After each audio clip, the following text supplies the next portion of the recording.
শুভ সকাল। আজ ক্লাস সনাতন অ্যাস্ট্রোলজিক্যাল কোচিং সেন্টার অনলাইন প্রাথমিক জ্যোতিষ শিক্ষা ক্লাস নাম্বার 2। বিষয় হচ্ছে গ্রহের ক্ষেত্র, তুঙ্গস্থ, নিচস্থ, মূল ত্রিকোণ এবং দৃষ্টি। তো এর উপরে আমাদের শুরুতে নবগ্রহ স্তোত্র পাঠ করবেন ইমন হালদার। ধন্যবাদ গুরুজি। নবগ্রহ স্তোত্রম। ওম জবাকুসুম সংকাশং কাশ্যপেয়ং মহাদুতিম ধ্বন্তারিং সর্বপাপঘ্নং প্রণতোস্মি দিবাকরম দিব্য শঙ্খ তুষারাভং শিরোদার্ণব সম্ভবম নমামি শশিনং ভক্ত্যা শম্ভোর্মুকুটভূষণং ধরণীগর্ভসম্ভূतं বিদ্যুৎপুঞ্জ সমপ্রভম কুমারং শক্তিহস্तं চ লোহিতাঙ্গং নমাম্যহম প্রিয়ঙ্গুকলিকাশ্যামং রূপেণ প্রতিমং বুধং সৌম্যং সর্বগুণোপেतं নমামি শশিনং সুতম দেবতানাং ঋষীণাং চ গুরুং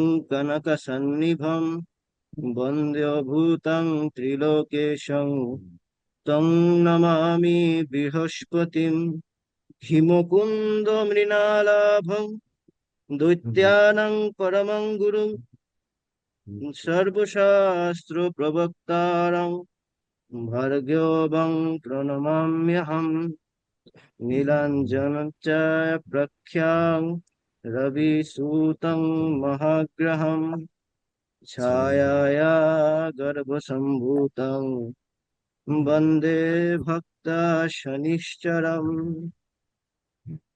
অন্ধকায়ং মহাঘোরং চন্দ্রাদিত্য বিমর্দকম সিংহিকায় সুतं রৌদ্রং तं রাহুং প্রণমাম্যহম কলালধূমশঙ্কাশং তরগ্রহ বিমর্দকং রৌদ্রং রুদ্মাত্মকং ক্রূরং तं কেতুং প্রণমাম্যহম व्यासुनोक्तं मिदं स्तोत्रं यः पठेत् प्रयत शुचिः दिवा वा यद्वा रात्रौ शान्तिस्तस्य न संशय इति श्री वेदव्यासरचितं नवग्रह स्तोत्रं समाप्तम्। সনাতন অ্যাস্ট্রোলজিক্যাল কোচিং সেন্টার অনলাইন প্রাথমিক জ্যোতিষ শিক্ষা ক্লাস নাম্বার 2। বিষয় হচ্ছে গ্রহের পরিচয়, গ্রহের কারকতা, রাশিচক্রে গ্রহের স্বক্ষেত্র, উচ্চ ক্ষেত্র, নিচ গুরুজি ক্ষেত্র, গুরুজি মূল সরি ত্রিকোণ ও গুরুজি ক্ষেত্র সরি আমি পরিচয় স্যার এবং গ্রহের ক্লাস দৃষ্টি। শুরু করার আগে ক্লাস শুরু হুম, করার আগে আমি একটু একটা কথা বলতে চাই।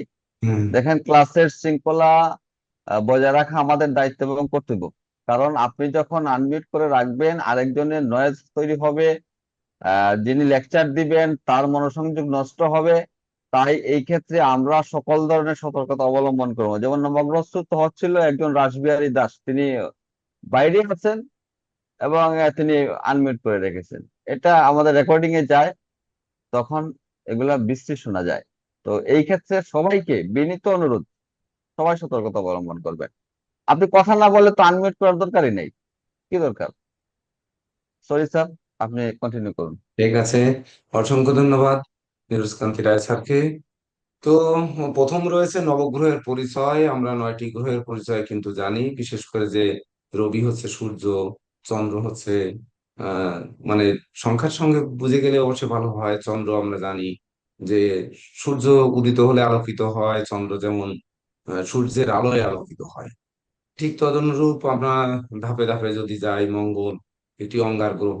কেন অঙ্গার গ্রহ সেগুলো আমরা ধাপে ধাপে বুঝে ফেলবো অবশ্য গ্রহের পরিচয় যেতে যেতে। বৃহস্পতিকে আমরা অঙ্গিরাজ পুত্র বলি, দেবতাদের গুরু বলি, যেমন মঙ্গলকে ভূমি পুত্র বলি, আবার রবিকে ভাস্কর দেব বলি, চন্দ্রকে গ্রহ মাতা বলি। ঠিক তদনুরূপ পরিবর্তনশীল গ্রহ বলি, বিভিন্ন নামে কিন্তু ডাকি, এগুলো হচ্ছে গ্রহের নাম। যেমন রবি যদি আবারও বলি যে রবি হচ্ছে আমাদের সৌরজগতের সব থেকে মানে কি গ্রহ, যেটি জগৎকে আলোকিত করে। যদিও গ্রহ বলা হয় না, গোটা জগৎকে সূর্য আলোকিত করে। তো সূর্যকে তিনটি নামে আমরা সাধারণত ডাকি, গ্রহ পিতা বলে, এবং সেই সঙ্গে আমরা রাখি ভাস্কর দেব বলে। চন্দ্রকে গ্রহ মাতা, পরিবর্তনশীল গ্রহ, এবং চন্দ্র বলেই ডাকি। মঙ্গলকে আমরা ভূমিপুত্র বলি, মঙ্গল বলি, আবার অঙ্গার গ্রহ বলি। আবার বুধকে আমরা বালক গ্রহ বলি, বুধ বলি, আবার কুমার গ্রহ বলি। বৃহস্পতিকে অঙ্গিরাজ পুত্র বলি, আবার দেখা যাচ্ছে দেবগুরু বলি। শুক্রকে দৈত্যগুরু বলি, শুক্র বলি, আবার দেখা যাচ্ছে প্রশান্তির দেবতা বলি বা প্রেমের দেবতা বলি, শান্তির কারক গ্রহ বলি। তাছাড়া শুক্রের পরে শনিকে আমরা ন্যায়ের দেবতা বলি, শনি বলি, কর্মফলদাতা বলি, বিভিন্ন নামে আমরা ডেকে থাকি। তাছাড়া রাহুকে আমরা মায়াবী গ্রহ বলি, রহস্যময় গ্রহ বলে থাকি। আর কেতুকে হচ্ছে আমরা গুপ্ত কারক গ্রহ বা অন্ধকার জগতের গ্রহ বলি। রাহুর মস্তক আছে, কেতুর মস্তক নেই। তাছাড়া নবগ্রহের পরিচয় বা নবগ্রহের কারকতা আপনাদের মেইন গ্রুপে কয়েকটা পেজ দেওয়া হয়েছে।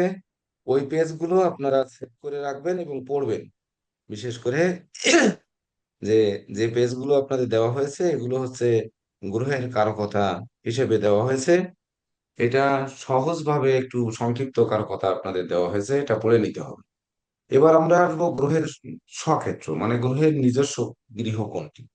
তো যদি আমরা আপনারা খাতায় প্রত্যেকে 3-4টি করে ছক করে নেন, করে নিলে আপনাদের জন্য সুবিধা হবে। মাঝখানে লিখে নেবেন যে স্বক্ষেত্র, তাহলে নিজের বাড়ি। স্বক্ষেত্র বলতে তার নিজের গৃহ। তো আমাদের যে নিজের গৃহ, এই গ্রহের যে নিজের গৃহ সেটি আমাদের কোনটি, বা গ্রহের ক্ষেত্র কোনটি। স্বক্ষেত্র মানে নিজের গৃহ, সেই ক্ষেত্র আমাদের কোনটি। তো এইটা হচ্ছে মঙ্গলের গৃহ, নিজস্ব গৃহ। এটা হচ্ছে শুক্রের নিজস্ব গৃহ। এভাবে আপনারা একটু লিখে নিন। তবে একটি জিনিস আমি লক্ষ্য করেছি, আপনাদের একটা নিয়ম শৃঙ্খলার মধ্যে আসলে আপনাদের সুবিধা কি, যেমন গত ক্লাসে ধরেন অনেকে হোমওয়ার্ক একজন না দুজন মাত্র দিয়েছেন। দেখা যাচ্ছে প্রথম 3 দিন আপনারা হোমওয়ার্ক দিয়েন না, প্রথম 3 দিন আপনারা রিজার্ভ। রিজার্ভ থাকলে একটা সুবিধা কি, যে সবাই লিখে দেওয়ার সুযোগ পাচ্ছে।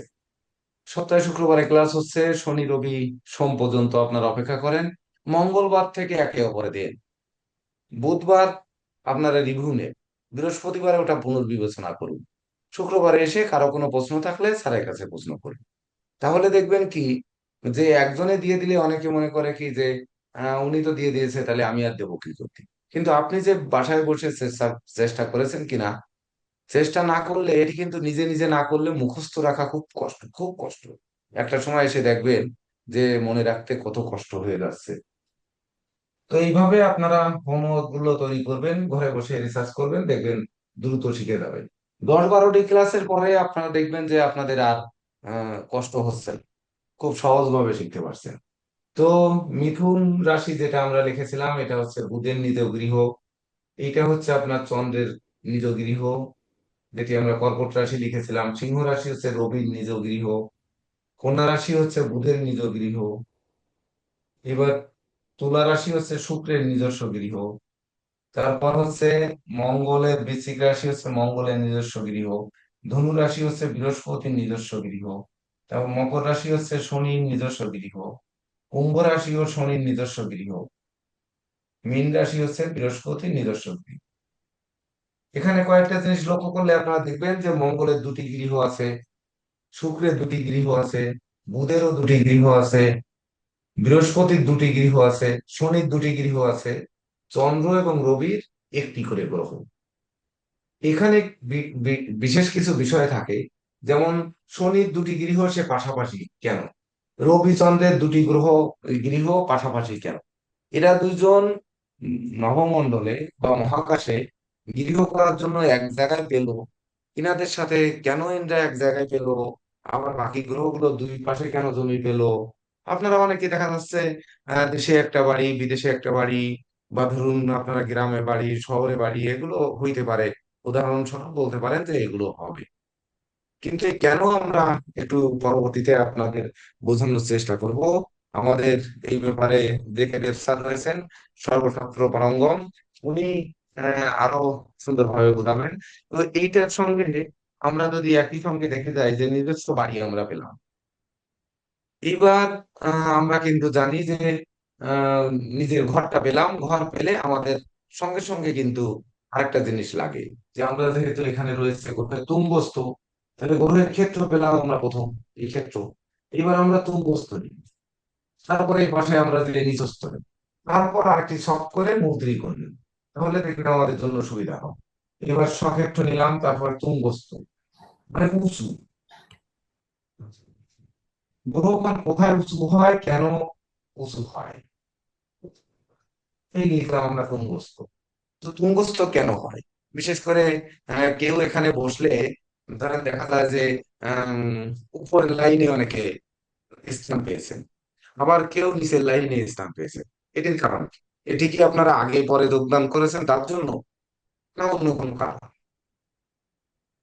এই যে তুঙ্গস্থ মানে হচ্ছে একে উপরে আর একজন প্রভাব বিস্তার করা, যেমন মাতব্বরি, আপনার ক্লাসের মনিটর, বা ধরেন এই বন্ধুদের মধ্যে মাতব্বরি, বা ধরেন আমাদের বাড়িতে একটা অনুষ্ঠান হচ্ছে, বা কারো বাড়িতে বিবাহ হচ্ছে, দেখবেন ও জায়গায় একজন এসে কাজ করবে না, সে শুধু ওই মাতব্বরি। তো এই মাতব্বরি কিন্তু সবাই করতে পারে না। আবার সবার উপরে সবাই মাতব্বরি করতে পারে না। একজনের উপরে মাতব্বরি করলে আর একজন দেখা যাচ্ছে উল্টে ক্ষিপ্ত হবে কিনা, কার উপর কে মাতব্বরি করতে পারবে, এই বিষয়গুলো কিন্তু তুঙ্গস্থতা থেকে বিচার করা যায়। যদিও আমরা এই আগে পিছিয়ে যোগদান করা নয়, আমাদের যে দেব স্যার যোগদান করেছেন, দেখেন আমরা চাইলে কি করতে পারি, স্যারদেরকে এখানে এবার উপরে নিয়ে যেতে পারি ইচ্ছা করি। যে দেব স্যারকে আমি উপরে নিয়ে নিলাম, দেখেন গ্যালারিতে এবার উপরে দেখা যাচ্ছে। আমাদের মাননীয় প্রেসিডেন্ট স্যার আছেন, আমি প্রেসিডেন্ট স্যারকেও একটু চেষ্টা করে আমি উপরে নিয়ে গেলাম। স্যার নমস্কার এটা স্যার। হচ্ছে চেষ্টার দ্বারা উপরে নেওয়া, আর এক হচ্ছে প্রকৃতিগত ভাবে উপরে যাওয়া।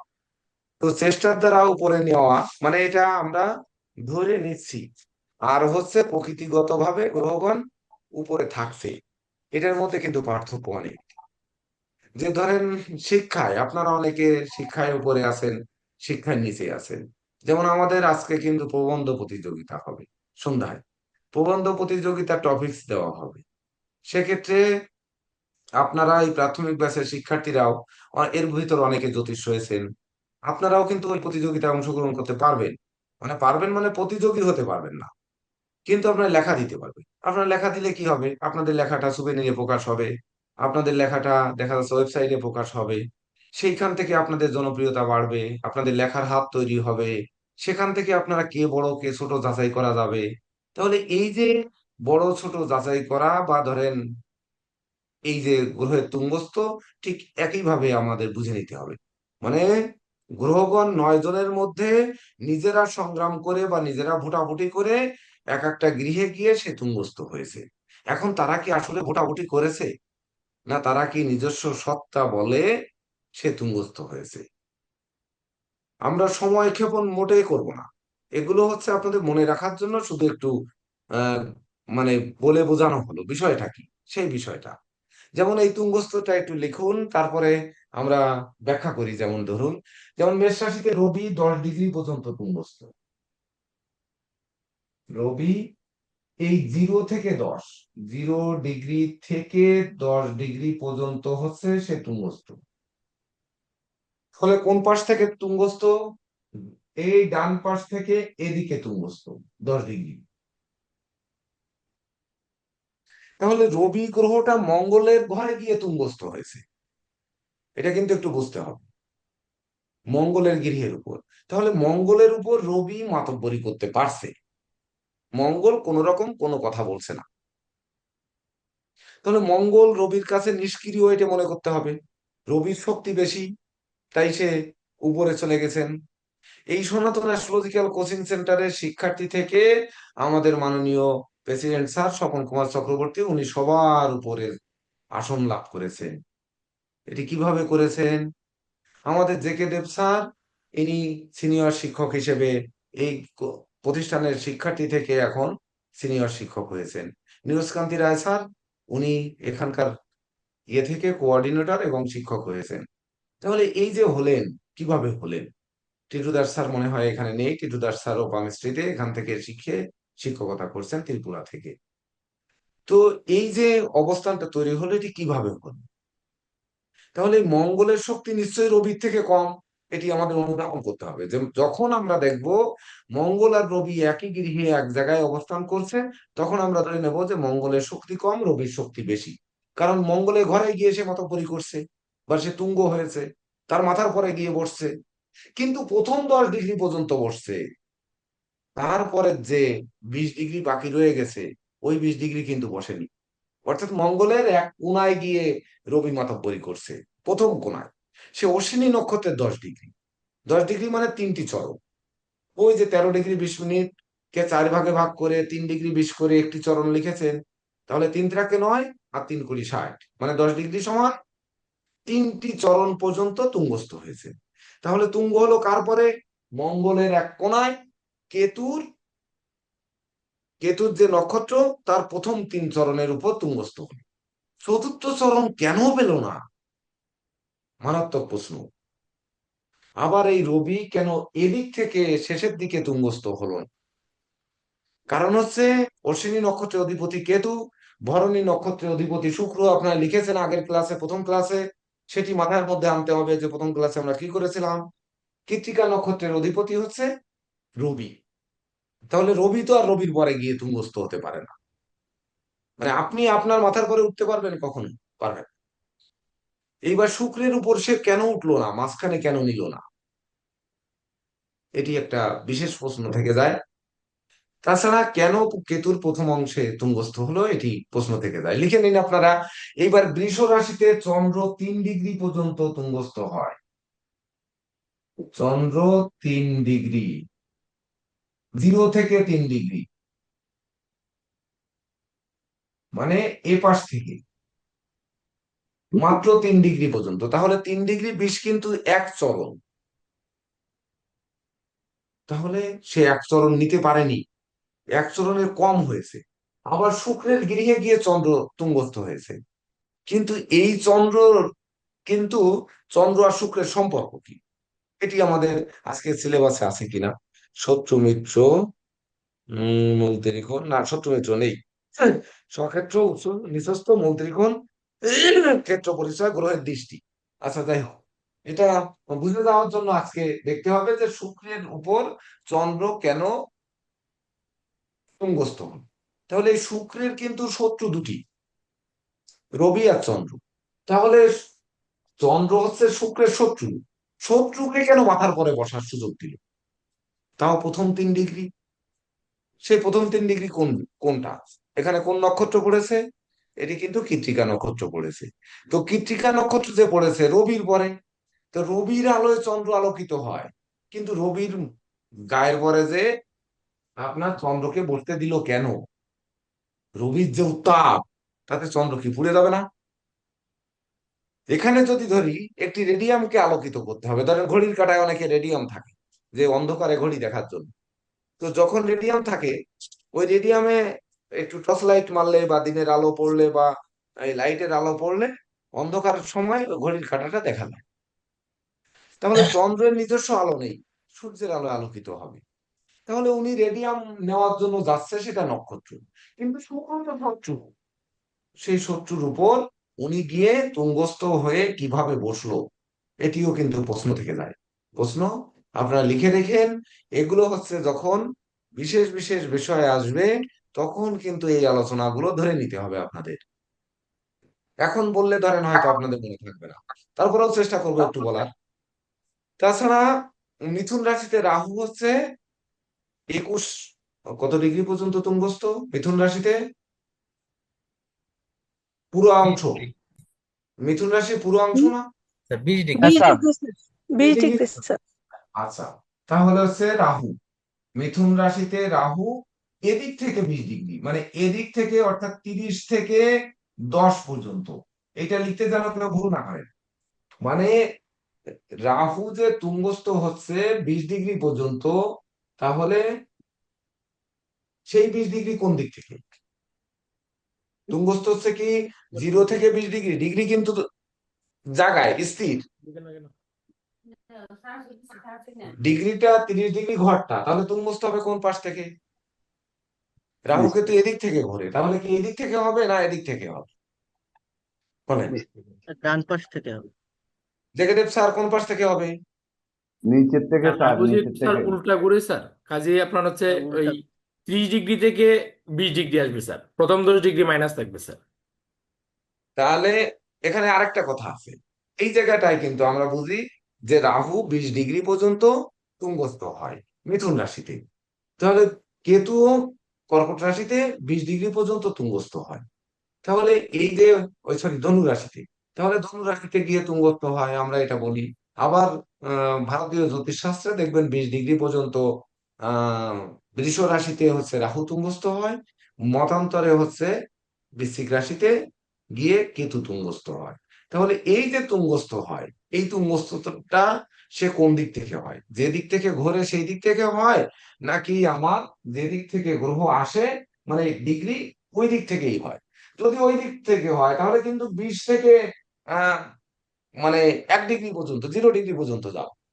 আর যদি এদিক থেকে হয় তাহলে 30 থেকে 10 পর্যন্ত যাবে, 20 কিন্তু বাদ যাবে। এটি একটা গবেষণার বিষয় আছে, আপনারা 20 ডিগ্রি পর্যন্ত রাহু লিখে রাখুন, গবেষণা প্রসূত ফল দেওয়ার পরে আপনারা ধরবেন যে এটি কি হয়। সকল গ্রন্থে লেখা আছে রাহু 20 ডিগ্রি পর্যন্ত মিথুন রাশিতে তুঙ্গস্থ হয়।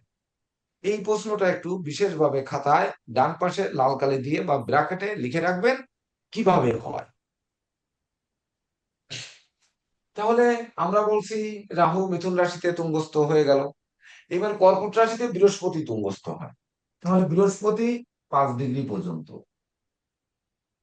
0 ডিগ্রি থেকে 5 ডিগ্রি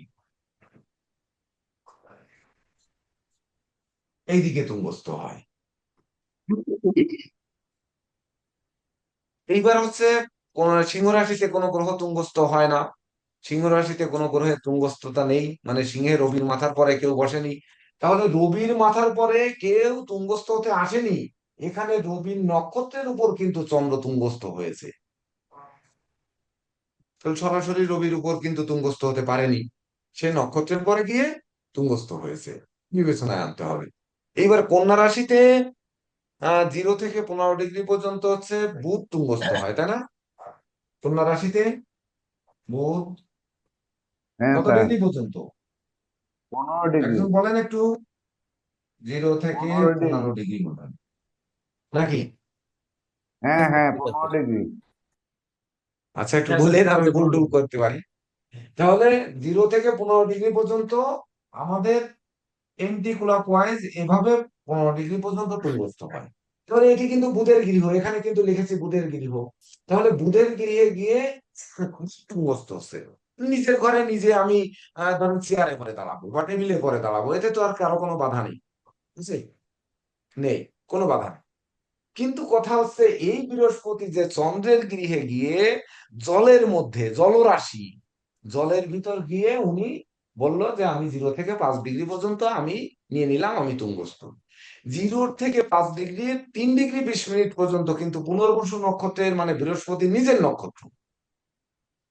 তাহলে আর 1 ডিগ্রি 40 মিনিট যে পুষ্যা নক্ষত্র শনি, ওই 1 ডিগ্রি 5 মিনিট কিন্তু আমাদের বিশেষ বৈশিষ্ট্য বহন করবে এই বৃহস্পতির তুঙ্গস্থতা। এখানেও নোট করে নেন কিন্তু, যে তুঙ্গস্থ কর্কট রাশিতে জলের পরে গিয়ে বা চন্দ্রের উপর গিয়ে বৃহস্পতি তুঙ্গস্থ, কিন্তু বৃহস্পতির নক্ষত্র পেয়েছে সে কিন্তু 3 ডিগ্রি 20 মিনিট পর্যন্ত। তাহলে 3 ডিগ্রি 20 মিনিট, 4 5 মানে 1 ডিগ্রি 40 মিনিট পর্যন্ত সে পুষ্যা নক্ষত্র অর্থাৎ শনির নক্ষত্রের পরে গিয়ে পড়েছে। লিখে নিন ওখানে, না হলে পরবর্তীতে লিখতে পারবেন না এটা। সেই যে পুষ্যা নক্ষত্রের উপর 1 ডিগ্রি 40 মিনিট তুঙ্গস্থ হলো, ওটা তো শনির নক্ষত্র। তাহলে বৃহস্পতি, শনি, বৃহস্পতি এবং চন্দ্রের উপর প্রভাব করে সে উঁচু হয়। মানে ধরেন আপনি এই যে ফুটবল খেলা হচ্ছে, ফুটবল খেলায় যে গোল দিচ্ছে তাকে ধরে অন্য প্লেয়াররা মাথায় করে নিয়ে নাচছে, কেউ কাঁধের পরে উঠায় নিয়ে দাঁড় করাচ্ছে। তাহলে বৃহস্পতি কার কাঁধের উপর দাঁড়ালো? এটি আমাদের বুঝতে হবে যে কার কাঁধের উপর দাঁড়িয়েছে। এইখানে তুঙ্গস্থ রবি হলো, রবি কার কাঁধের উপর দাঁড়ায় তুঙ্গস্থ হলো? চন্দ্র এখানে তুঙ্গস্থ হলো কার কাঁধের উপর? রাহু মিথুনে তুঙ্গস্থ হলো কার কাঁধের উপর? এটি বিবেচনা করতে আপনাদের এই ঘরের অধিপতি, এই ঘরের যে নক্ষত্র, এগুলোকে কিন্তু মনে রাখতে হবে। সকল ক্লাস শেষ পর্যন্ত, 60টা ক্লাস পরীক্ষা পর্যন্ত কিন্তু আপনাদের এগুলো লাগবে, এই জিনিসগুলো। এইবার আসি আমরা কন্যার পরে তুলা। তুলাতে এ, শনি। গুরুজি, এটা আবার হ্যাঁ, একটু রিপিট করলে ভালো হয়, এই বৃহস্পতিটা। বুঝলাম না। এই এখন যেটা বললেন এটা আবার একটু রিপিট করলে ভালো হয়। বৃহস্পতি, হ্যাঁ, হ্যাঁ। এটা হচ্ছে আপনারা পাঠ করেছেন না, কর্কট রাশির প্রথম 3 ডিগ্রি 20 মিনিট পর্যন্ত হচ্ছে আপনার পুনর্বসু নক্ষত্র করেছেন না, পাঠ জি, করেছেন না? জি, তারপরে 13 ডিগ্রি 20 মিনিট পর্যন্ত পুষ্যা নক্ষত্র, এটা পাঠ করেছেন না? জি, জি, তারপরে যে 13 ডিগ্রি 20 মিনিট অশ্লেষা নক্ষত্র বুধের পাঠ জি, করেছেন না? তো জি, গ্রহগণ স্থির, এই ঘরটা স্থির, নক্ষত্রগণ স্থির, ডিগ্রিও স্থির। মানে ডিগ্রি এখান থেকে 0 ডিগ্রি দিয়ে 360 ডিগ্রিতে একটি বৃত্ত, এগুলো স্থির। তাহলে স্থির জায়গায় বৃহস্পতি আসছে, সে আসছে এসে তুঙ্গস্থ হলো। মানে যে প্লেয়ারটা গোল দিয়েছে সে বাদে বাকি প্লেয়ার গুলো দৌড়ে আসছে এখানে, তার ঘর না, দৌড়ে এসে ওনাকে উঁচু করে ধরে রেখেছে। তাহলে বাকি কোন 2 জন আসছে? 11 জন প্লেয়ারের মধ্যে 11 জন তো আর আসে নাই, একজনের কাঁধে উঠেছে, কখনো 2 জনের কাঁধে উঠেছে, কখনো 3 জনের কাঁধে উঠেছে। তো এই যে 1 জন 2 জন 3 জনের কাঁধে কিভাবে ভর করলো, আর ওই 3 জনের কাঁধ ভরে তারা কি ডেবে গেল, তারা কি ব্যথা পেলো, না কষ্ট পেলো, কি পেলো, এগুলো দিয়ে আপনাদের জীবনী, মানে মানবের জীবনী বিচার করতে হবে। যারা উচ্চতর ব্যাচের শিক্ষার্থী আছেন, আমি বলেছি যে এই ব্যাচে আপনাদের অবাধ বিচরণ থাকবে, কারণ হচ্ছে এখান থেকে নতুন ব্যাচের শিক্ষার্থীরা আপনাদের শিখবে বড় ভাই হিসাবে বা জ্যেষ্ঠ ব্যাচ হিসাবে, আবার আপনাদের কাছ থেকে অনেক কিছু যাচাই করে দিবে। আবার আপনারা কেন থাকবেন, আমি বলেছি যে শিক্ষায় যদি নতুন কিছু না থাকে তাহলে তো আপনারা থাকবেন না। সেই নতুনত্ব দেওয়া হচ্ছে কিন্তু, অর্থাৎ আপনারাও নোট করে নেবেন, এটি আমার প্রার্থনা, আশা করি। এটি ভালো জ্যোতিষ হওয়ার মূল সূত্র কিন্তু এখানে। এইবার শনি তুলা রাশিতে তুঙ্গস্থ হয় 20 ডিগ্রি পর্যন্ত। শনি 20 ডিগ্রি পর্যন্ত, 0 থেকে 20, একটা ইংরেজি বাংলা হয়ে যাচ্ছে, আচ্ছা আপনাদের মতো লিখে নিন 20 ডিগ্রি পর্যন্ত। তাহলে এটি এই কন্যার পাশ থেকে আপনার এই বৃশ্চিকের দিকে ধাবিত হবে, 20 ডিগ্রি পর্যন্ত শনি তুঙ্গস্থ হবে। বৃশ্চিকে কোনো গ্রহ তুঙ্গস্থ নেই। তাহলে তুলার কথা আর একটু বলে যাই। তুলায় যখন তুঙ্গস্থ হচ্ছে শনি, তখন কিন্তু মঙ্গল, আগুন, আগুনের পরে তুঙ্গস্থ হচ্ছে। মঙ্গলের নক্ষত্র আছে, তুলা রাশির অধিপতি শুক্র, শুক্রের পরে তো তুঙ্গস্থ হচ্ছে। তারপরে তুঙ্গস্থ হচ্ছে সে মঙ্গলের আগুনের নক্ষত্রে পরে 6 ডিগ্রি 40 পর্যন্ত। 6 ডিগ্রি 40 যখন আগুনের মঙ্গলের নক্ষত্র পাচ্ছে, তারপরে সাতই নক্ষত্র রাহু, রাহুর উপরে যে তুঙ্গস্থ হচ্ছে। তাহলে 13 ডিগ্রি 20 আর 6 ডিগ্রি 40 সমান 13 আর 7 20। তাহলে এই যে দুটি নক্ষত্র, একটি হচ্ছে মায়াবী নক্ষত্র রাহু, বা সর্বগ্রাসী গ্রহ রাহু, দুনিয়াকে গ্রাস করতে পারে রাহু, যে সূর্যকে গ্রাস করতে পারে সে দুনিয়াকে গ্রাস করতে পারে। সেই গ্রহ আর আগুন মঙ্গলের পরে গিয়ে শনি তুঙ্গস্থ হচ্ছে। তাহলে শনির পাওয়ার বেশি, আপনার মঙ্গল এবং রাহুর থেকেও শনির পাওয়ার বেশি। ওই যে আপনারা অনেক সময় শুনবেন শনির প্রতিকার দিলে আর রাহুর প্রতিকারের দরকার হয় না, রাহু এমনি দমে যায়। কি কারণে দমে যায়, ওই কারণগুলো কিন্তু এইখান থেকেই উদ্ধার করে নিতে হবে। এই উদ্ধার করার জন্য, যেহেতু আমরা বলেছি প্রত্যেক বছর ক্লাসকে কিছু কিছু মডিফাই করা হবে, কিন্তু মডিফাইয়ের মাত্রা এবার একটু বেশি হবে। বেশি না হলে তো আমার উচ্চতর ব্যাচের শিক্ষার্থীরা থাকবে না। আর এদিকে আপনাদেরও যদি আমরা না দিতে পারি, তাহলে ভবিষ্যতে আপনারা বলবেন কি করে যে সনাতন অ্যাস্ট্রোলজিক্যাল কোচিং সেন্টার ইতিমধ্যে হয়ে গেছে রেডিয়েন্স একাডেমি অফ অ্যাস্ট্রোলজি, তাহলে এখান থেকে আমরা কি পাবো, কেমন শিখবো, এগুলো একটা ব্যাপার রয়েছে না। এইবার হচ্ছে বৃশ্চিক রাশিতে কোনো গ্রহ তুঙ্গস্থ হয়নি, কেতু স্যার, কেতু। হয়েছে সেটা ওই ইয়ে মোতাবেক, আপনার ওই ইন্ডিয়ান মোতাবেক। তো আমরা রাহুকে যেহেতু মিথুনে দিয়েছি, এই জন্য আমরা আগে ধনুতে গিয়ে দেখাবো। তো ধনুতে হচ্ছে আপনার কেতু তুঙ্গস্থ হয়েছে 20 ডিগ্রি পর্যন্ত। পরবর্তীতে আমরা রাহু কেতু আবার এইদিকে আসবে। কেতু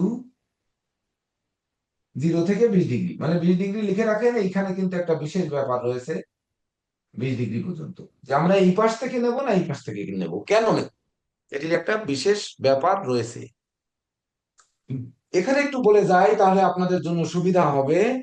বেদিক অ্যাস্ট্রোলজি মানে ইন্ডিয়ান সৃষ্টি, ইন্ডিয়ান রচিত, ইন্ডিয়ান মুনি ঋষিদের রচিত, বা ভারতীয় জ্যোতিষ বা সনাতন জ্যোতিষ, আদি জ্যোতিষ, সকল জ্যোতিষের মা বলা হয় এই বৈদিক অ্যাস্ট্রোলজিকে। সেই অ্যাস্ট্রোলজি মোতাবেক আমাদের বৃষ রাশিতে রাহু তুঙ্গস্থ হয় 20 ডিগ্রি পর্যন্ত, আর বৃশ্চিক রাশিতে কেতু তুঙ্গস্থ হয় 20 ডিগ্রি পর্যন্ত।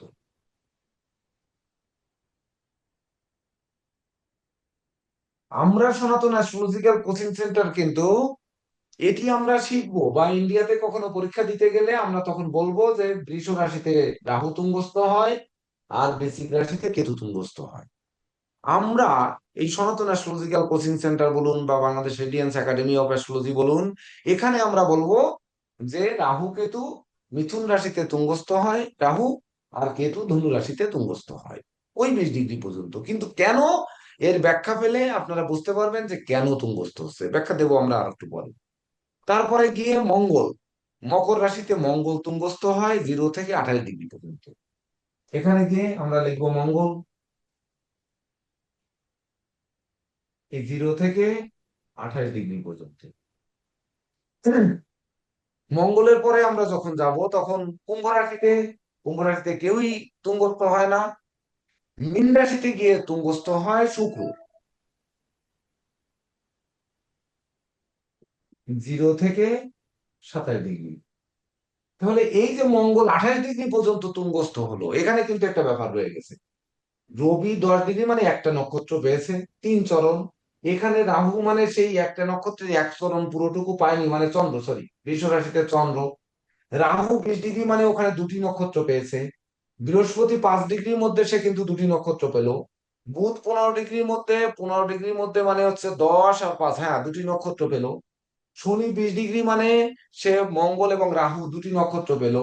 কেতু 20 ডিগ্রি মানে সে কেতু 13, 13, 20, 13, 13, 26, 40, মানে 2টি নক্ষত্র পেল। 3টি সে কখনো পায়নি। যদি মিথুনে ধরা হয় তাহলে 3 ডিগ্রি 20, 13 আর 3 16, 17, হ্যাঁ। এই যে বৃশ্চিক রাশিতে কেতু হলে কিন্তু 3টি নক্ষত্র পাচ্ছে, এটি হিসাব করতে হবে। ওই নক্ষত্র আপনাদের প্রথম ক্লাসে বসিয়েছেন যে এই পর্যন্ত হচ্ছে অশ্বিনী, এই পর্যন্ত ভরণী, আর এইটুকু হচ্ছে কৃত্তিকা, এইভাবে যে বসিয়েছেন ওই চারটাকে সামনে নিয়ে দেখবেন যে কেতু, এই বৃশ্চিক রাশির কেতু কিন্তু 3টা নক্ষত্রের ছোঁয়ায় কিন্তু পেয়েছে, এটা মার্ক করে রাখেন। মঙ্গলও কিন্তু 3টি নক্ষত্রের ছোঁয়া পেয়েছে। কোন 3টি পেয়েছে? সেটি হচ্ছে আপনার এই মকর রাশিতে 3টি নক্ষত্র আছে। প্রথম হচ্ছে উত্তরাষাঢ়া নক্ষত্র, রবি নক্ষত্র 10 ডিগ্রি। তারপর শ্রবণা নক্ষত্র চন্দ্রের 13 ডিগ্রি, তাহলে 13 আর 10, 23, 23 ডিগ্রি 20 মিনিট, 23 ডিগ্রি 20, কিন্তু সে তো পাইছে 28 ডিগ্রি। তাহলে পরবর্তী ধনিষ্ঠা নক্ষত্রের 5 ডিগ্রি কিন্তু সে নিয়ে তুঙ্গস্থ হয়েছে। তাহলে ধনিষ্ঠার মঙ্গল, শ্রবণার চন্দ্র, আর উত্তরাষাঢ়া রবি। তাহলে রবি চন্দ্র মঙ্গলের পরে মঙ্গল তুঙ্গস্থ হয়েছে। মঙ্গল নাই নিজের ঘরে নিজে তুঙ্গস্থ হলো, কিন্তু নিজের ঘর না, এটা শনির ঘর, কিন্তু মঙ্গলের নক্ষত্র পেয়েছে একটু। বাকিটা সে রবি এবং চন্দ্রের পরে ভর দিয়ে ওই গোল করার মতো আনন্দে নাচছে। তুঙ্গস্থ মানে সবসময় উপরে থাকা গো, বাকিরা সবাই নিচে, ধরে নিয়ে তুঙ্গস্থ করে দিতে পারবেন না, ওরা ওই জায়গায় যে তুঙ্গস্থ হয়ে বসে আছে। শুক্র বৃহস্পতির পরে দৈত্য গুরু, এটা ভাবতে হবে যে দৈত্যদের গুরু কিনা, শুক্রকে বললাম দৈত্যদের গুরু, সেই দৈত্যদের গুরু কিনা মীন রাশিতে গিয়ে 3টি নক্ষত্র নিয়ে সে তুঙ্গস্থ হয়েছে। তাহলে মীন রাশি বৃহস্পতি দেবতাদের গুরুর পরে গিয়ে মাথা কাটাইছে।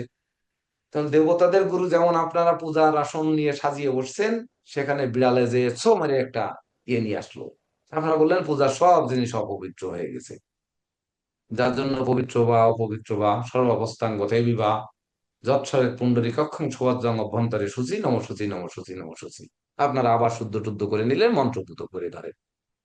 এই যে মন্ত্রপুত করে শুদ্ধ করলেন, আসলে শুদ্ধ হলো না হলো না? আর দৈত্যের কাজ কি, আর গুরুর কাজ কি? তাহলে দৈত্যকেও পর্যন্ত মানুষ করার চেষ্টা করবে গুরু, তারপরে মানুষ না হলে কি করবে? গুরুর মাথার পরে গিয়ে প্রস্রাব করবে, বা ধরেন নোংরা ফেলবে, আবর্জনা ফেলবে, এরকম কিছু করবে? কেন করবে ওখানে? কেনর উত্তর বের করতে গেলে আপনাদের ওই ভাবতে হবে যে শুক্র কেন তুঙ্গস্থ হলো। ওখানে রয়েছে আপনার পূর্ব ভাদ্রপদ নক্ষত্র, যেটি কিনা বৃহস্পতি নক্ষত্র, উত্তর ভাদ্রপদ নক্ষত্র, যে কিনা শনির নক্ষত্র। তাহলে বৃহস্পতির ঘর, বৃহস্পতি নক্ষত্রের উপর সে তুঙ্গস্থ হচ্ছে। যখন উত্তর ভাদ্রপদ নক্ষত্র, তখন শনির উপর তুঙ্গস্থ হচ্ছে, মানে শনির থেকে শুক্র বড়। আবার তখন বৃহস্পতির থেকেও শুক্র বড়। আর পরে গিয়ে রেবতী নক্ষত্র, বুধ, বুধের থেকেও শুক্র বড়। বুঝতে হবে তাহলে কোন গ্রহ কার থেকে বড়, কোন গ্রহ কার থেকে শক্তি বেশি, এটি কিন্তু এই তুঙ্গস্থতা দিয়ে বুঝতে হবে। একইভাবে এই তুঙ্গস্থর আরেকটা ছক করে ফেলেন আপনারা সবাই। ছক করে যে ঘরে যে ডিগ্রিতে এই যে গ্রহ তুঙ্গস্থ আছে, তার সমসপ্তমে গিয়ে একই ডিগ্রিতে নিচস্থ করে দেন। তাহলে গ্রহের নিচস্থ আর মুখস্থ করা লাগবে না, দেখবেন অটো মুখস্থ হয়ে যাবে। মানে যে ঘরে যে গ্রহ, রবি 10 ডিগ্রি পর্যন্ত তুঙ্গস্থ আছে, এইবার তুলা রাশির 10 ডিগ্রি পর্যন্ত সে নিচস্থ হবে। শেষ। তাহলে গ্রহর তুঙ্গস্থ আর নিচস্থ এক চকের মাধ্যমে সম ডিগ্রিতে গিয়ে নিচস্থ হবে। এবার আমরা যাবো একটু জেকে দেব স্যারের কাছে। গুরুজি জেকে আমার দেব একটা প্রশ্ন স্যার, ছিল। হ্যাঁ শুভ স্যার। সকাল। শুভ তো সকাল স্যার। প্রথম হচ্ছে আমাদের 2 নাম্বার টপিক হচ্ছে নবগ্রহের পরিচয়। আমরা নবগ্রহের পরিচয় খুব একটা বেশি সময় দেইনি, কারণ হচ্ছে আমরা সময় বাঁচানোর চেষ্টা করব, কারণ আমাদের যদিও 3 ঘন্টা বৃহৎ সময় আমরা মনে করি, কিন্তু এবছরে ক্লাসে আর সময় নেই। যদিও আমরা পূর্ববর্তী ক্লাসে রিভিউ নেব, সেই রিভিউ নেওয়ার পরে তারপরে শেষে যে আবার 20 মিনিট প্রশ্ন, ওনাদের প্রশ্ন শুনবো, তাহলে আমাদের সময় থাকতেছে কিন্তু 20 আর 10 30 মিনিট যদি চলে যায় 2.5 ঘন্টা। তো 2.5 ঘন্টা আমাদের যে টপিকস যদি নতুন আকারে নেওয়া হয়, তাহলে আমরা পেরে উঠছি না। বিদায় নবগ্রহের পরিচয় সাধারণভাবে পরিচয় দিয়ে দিয়েছি, কারকতাটা ছবি তুলে দিয়ে দিয়েছি গ্রুপে। ওখান থেকে আরো বিভিন্ন কারকতা রয়েছে, আপনারা এগুলো পড়ে নেবেন, এটা মুখস্থ করে নেবেন। এইবার রাশি চক্রে গ্রহের স্বক্ষেত্র, স্বক্ষেত্রটা আর উচ্চ ক্ষেত্রটা, নিচ ক্ষেত্রটা, এই বিষয়ে আপনি একটু আলোচনা করে দেন ওনাদের বোঝার জন্য। পরবর্তীতে আমি ধরেন আমরা সবাই মিলে চেষ্টা করব যে রাহু কেতু আমাদের কেন, কোন দিক থেকে তুঙ্গস্থ, কেন আমরা বৃষ রাশিতে রাহু তুঙ্গস্থ, ভারতীয় মতে আমরা কেন এদিকে আসছি, এটি। তাছাড়া আমাদের টপিকস রয়েছে কিন্তু মূল ত্রিকোণ, আমরা এর ভিতর মূল ত্রিকোণের ছক এখানে এঁকে ফেলি যাতে আপনাদের দেখায় দিতে পারি। তো সেই অনুযায়ী আপনার এবার জেকে দেব স্যার, আপনি একটু সহযোগিতা করে দেন। নমস্কার সবাইকে। আমার এখানে বিদ্যুৎ নেই, এর জন্য হচ্ছে অন্ধকার হয়ে আছে। তো প্রথম যে চকটা স্বক্ষেত্র লেখা হয়েছে, স্বক্ষেত্র বলতে আপনার কথা তাৎপর্য বুঝতে পারছেন যে স্বক্ষেত্র মানে হচ্ছে নিজের ক্ষেত্র বা নিজের বাড়ি। আমি আপনি আমরা প্রত্যেকে আজকে আমাদের নিজেদের বাড়িতে বসে ক্লাস করতেছি, এই ক্লাসে অংশ নিছি। তো যারা হচ্ছে যখন মানুষ স্বক্ষেত্রে থাকে তখন একটু শক্তিশালী অবস্থান থাকে, বা আপনার হচ্ছে একটা শান্ত স্থির ধীর একটা মজবুত অবস্থান থাকে। এখন প্রত্যেকটা গ্রহর কোন জায়গাটা তার স্বক্ষেত্র, কোন জায়গায় সে শান্ত স্থির ধীর এবং হচ্ছে শক্তিশালী থাকে, সেটা হচ্ছে এখানে দেখানো হয়েছে। মঙ্গল আপনার মেষ রাশি এবং আপনার আহ, বৃশ্চিক রাশি, দুইটা রাশি হচ্ছে তার স্বক্ষেত্র। মেষ রাশি হচ্ছে কালপুরুষ রাশি চক্রের প্রথম রাশি, আর বৃশ্চিক হচ্ছে অষ্টম রাশি। তো প্রথম রাশি আমরা যে কোনো রাশিচক্রের প্রথম যখন আমরা বিচার করব, প্রথম রাশি বলতেই আপনার হচ্ছে আমরা যখন লগ্নের যাব কিছুদিন পরে, তখন দেখা যাবে লগ্নটাকে আমরা হচ্ছে ব্যক্তি নিজেকে ধরা হয়। ঠিক আছে? তো কালপুরুষ রাশিচক্রের লগ্নে যখন মঙ্গল থাকে, মানে ব্যক্তি সত্তায় হচ্ছে মঙ্গলের যে আধিক্যতা বা মঙ্গলের যে আধিপত্য, সেটা প্রতিষ্ঠিত হয়। ঠিক আছে? আমাদের প্রত্যেকের মনেই হঠকারিতা আছে। তো এই হঠকারিতা কিন্তু মঙ্গলের কারকতায় হয়। তো আপনার মেষ রাশিতে মঙ্গল আছে কালপুরুষ রাশি চক্রের 1 নম্বর ভাব, তার মানে হচ্ছে এই মঙ্গলের কিন্তু আধিপত্য আপনার আপনার প্রত্যেক ব্যক্তির জীবনেই এক নিজের উপরে থাকবে, মানে আধিপত্য নিজের উপরে থাকবে। আর কোন জায়গায় আধিপত্যটা থাকবে? অষ্টম ভাব হচ্ছে গোপনীয়তার জায়গা।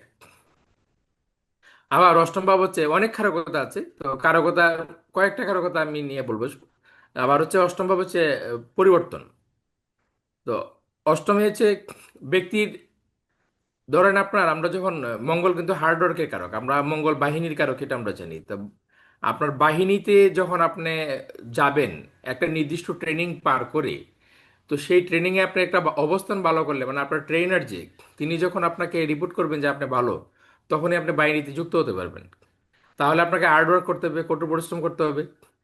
তো এই যে পরিশ্রম করলেন, তারপরে যে আপনি পদায়ন হলো, যিনি আপনার ট্রেন করলেন তিনি আপনাকে সালাম দিয়ে আপনাকে প্রদায়ন করলো। তো এই যে পরিবর্তনটা, এই পরিবর্তনটার কারকও কিন্তু আপনার মঙ্গল। আবার সপ্তমের পরে অষ্টম হচ্ছে আমাদের পরিবর্তনের ভাব। তা আমরা সপ্তম ভাব জানি আমাদের হচ্ছে লাইফ পার্টনারের ভাব।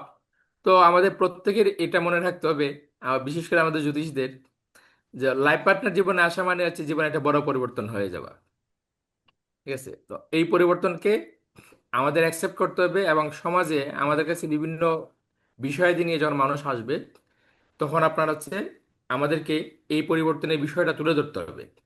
তখনই হচ্ছে প্রকৃতপক্ষে ইয়ে হবে, জ্যোতিষ দ্বারা মানবের যে কল্যাণ আমরা চাচ্ছি সেই কল্যাণটা হবে।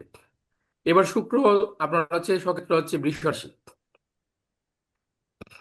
বৃষ রাশি হচ্ছে ধীর স্থির, এবং শুক্র হচ্ছে প্রেম কাম শান্তি স্ত্রী সুখ এসবের কারক। তো বৃষ রাশি হচ্ছে ধীর স্থিরের কারক। আপনার শান্তি কিন্তু স্থিরতার মধ্যে শান্তি থাকে। অস্থির যখন আপনার মধ্যে থাকবে তখন আপনার শান্তি পাবেন না। ঠিক আছে, এবার আপনার ধরুন বুধ। বুধ হচ্ছে তৃতীয় ভাব এবং হচ্ছে ষষ্ঠ ভাবের কারক। কালপুরুষ রাশিটা তৃতীয় ভাব ষষ্ঠ ভাবের কারক। তৃতীয় ভাব হচ্ছে আমার ইচ্ছা শক্তি। আবার তৃতীয় ভাবে হচ্ছে, ধরেন আমরা লগ্ন ভাবকে যদি মনে করি যে সদ্য ভূমিষ্ঠ শিশু, আর দ্বিতীয় ভাব হচ্ছে কথার ভাব। দ্বিতীয় ভাব হচ্ছে মানে আমার বাক্য, ধরেন আপনার ছোট বাচ্চারা যে কথা বলে, তো তাদের এই ভাষা কিন্তু তাদের মা ছাড়া আর কেউ বুঝে না। 6-7 মাসের বাচ্চা যে আ উ এ উ করে, এগুলো একমাত্র তার মা বুঝে। দেখবেন মা ঠিকই হচ্ছে ওই ওই ভাষায় কথা বলতেছে, অন্য কেউ কিন্তু বুঝে না, মা কিন্তু বুঝে যায়। তো এই যে প্রাথমিক যে ভাষা সেটা হচ্ছে এই আপনার হচ্ছে দ্বিতীয় ভাব। আর তৃতীয় ভাব হচ্ছে পুরো সেন্টেন্স কথা বলা। তো বুধ হচ্ছে কি বাক্যের কারক, মানে আপনার সেন্টেন্সটা আপনার বাক্যটা কিরকম হবে সেটা বুধ রিপ্রেজেন্ট করে। তো এখানে কিন্তু এই বাক্যের পুরো সেন্টেন্সে যে বাক্য বলা সেই জায়গায় কিন্তু বুধ আপনার হচ্ছে তার স্বক্ষেত্র। চন্দ্র জলরাশির কারক, জলের কারক, এবং জলরাশিতে কর্কট রাশিতে চন্দ্র মনের কারক। চতুর্থ ভাবকে মনের ভাব বলা হয়। এখানে সে কিন্তু তার শতক স্বক্ষেত্র, এখানে সে শক্তিশালী। রবি তেমনিভাবে আত্মার কারক সে। আর আমাদের কালপুরুষ রাশির পঞ্চম ভাবকে আত্মার কারকতা বলা হয়েছে, এখানে আত্মার জ্যোতির্ময় ভাব। পরবর্তীতে ক্লাসে আসবেন, পাবেন আপনারা মেষ রাশি হচ্ছে অগ্নি, আহ, এই সিংহ রাশি অগ্নি এবং ধনু রাশি অগ্নি।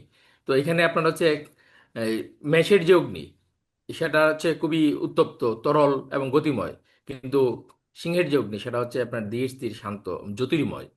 তো আত্মার যে জ্যোতির্ময় ভাব সেটা ফুটে ওঠে আপনার হচ্ছে সেই সিংহ রাশিতে, রবি সেখানেই তুঙ্গস্থ হয়। তো বুধ হচ্ছে যেমন ষষ্ঠ রাশিতে বুধ তুঙ্গস্থ হয়, খেলাধুলা। বুধ হচ্ছে বালক গ্রহ, তার বয়স 12 বছর। তো 12 বছর একটা শিশু তো খেলাধুলার জায়গাতেই তুঙ্গস্থ হবে, এটা ইজিলি আপনারা বুঝে যাবেন। শুক্র তুঙ্গস্থ হচ্ছে সপ্তম ভাবে, এটা লাইফ পার্টনারের ভাব। ঠিক আছে, আমাদের বেশিরভাগ একটা বিষয় আছে কি, আমাদের হচ্ছে যত জ্যোতিষ শাস্ত্রের বেশিরভাগ অংশ হচ্ছে পুরুষকে কেন্দ্র করে তৈরি করা। কাজেই আপনার হচ্ছে আপনার রাশিচক্রের যত বই পাবেন বা জ্যোতিষের যত বই পাবেন, সেখানে সপ্তম ভাবকে লাইফ পার্টনারের ভাব না বলে বলা হয় যে স্ত্রী বা জায়া ভাব।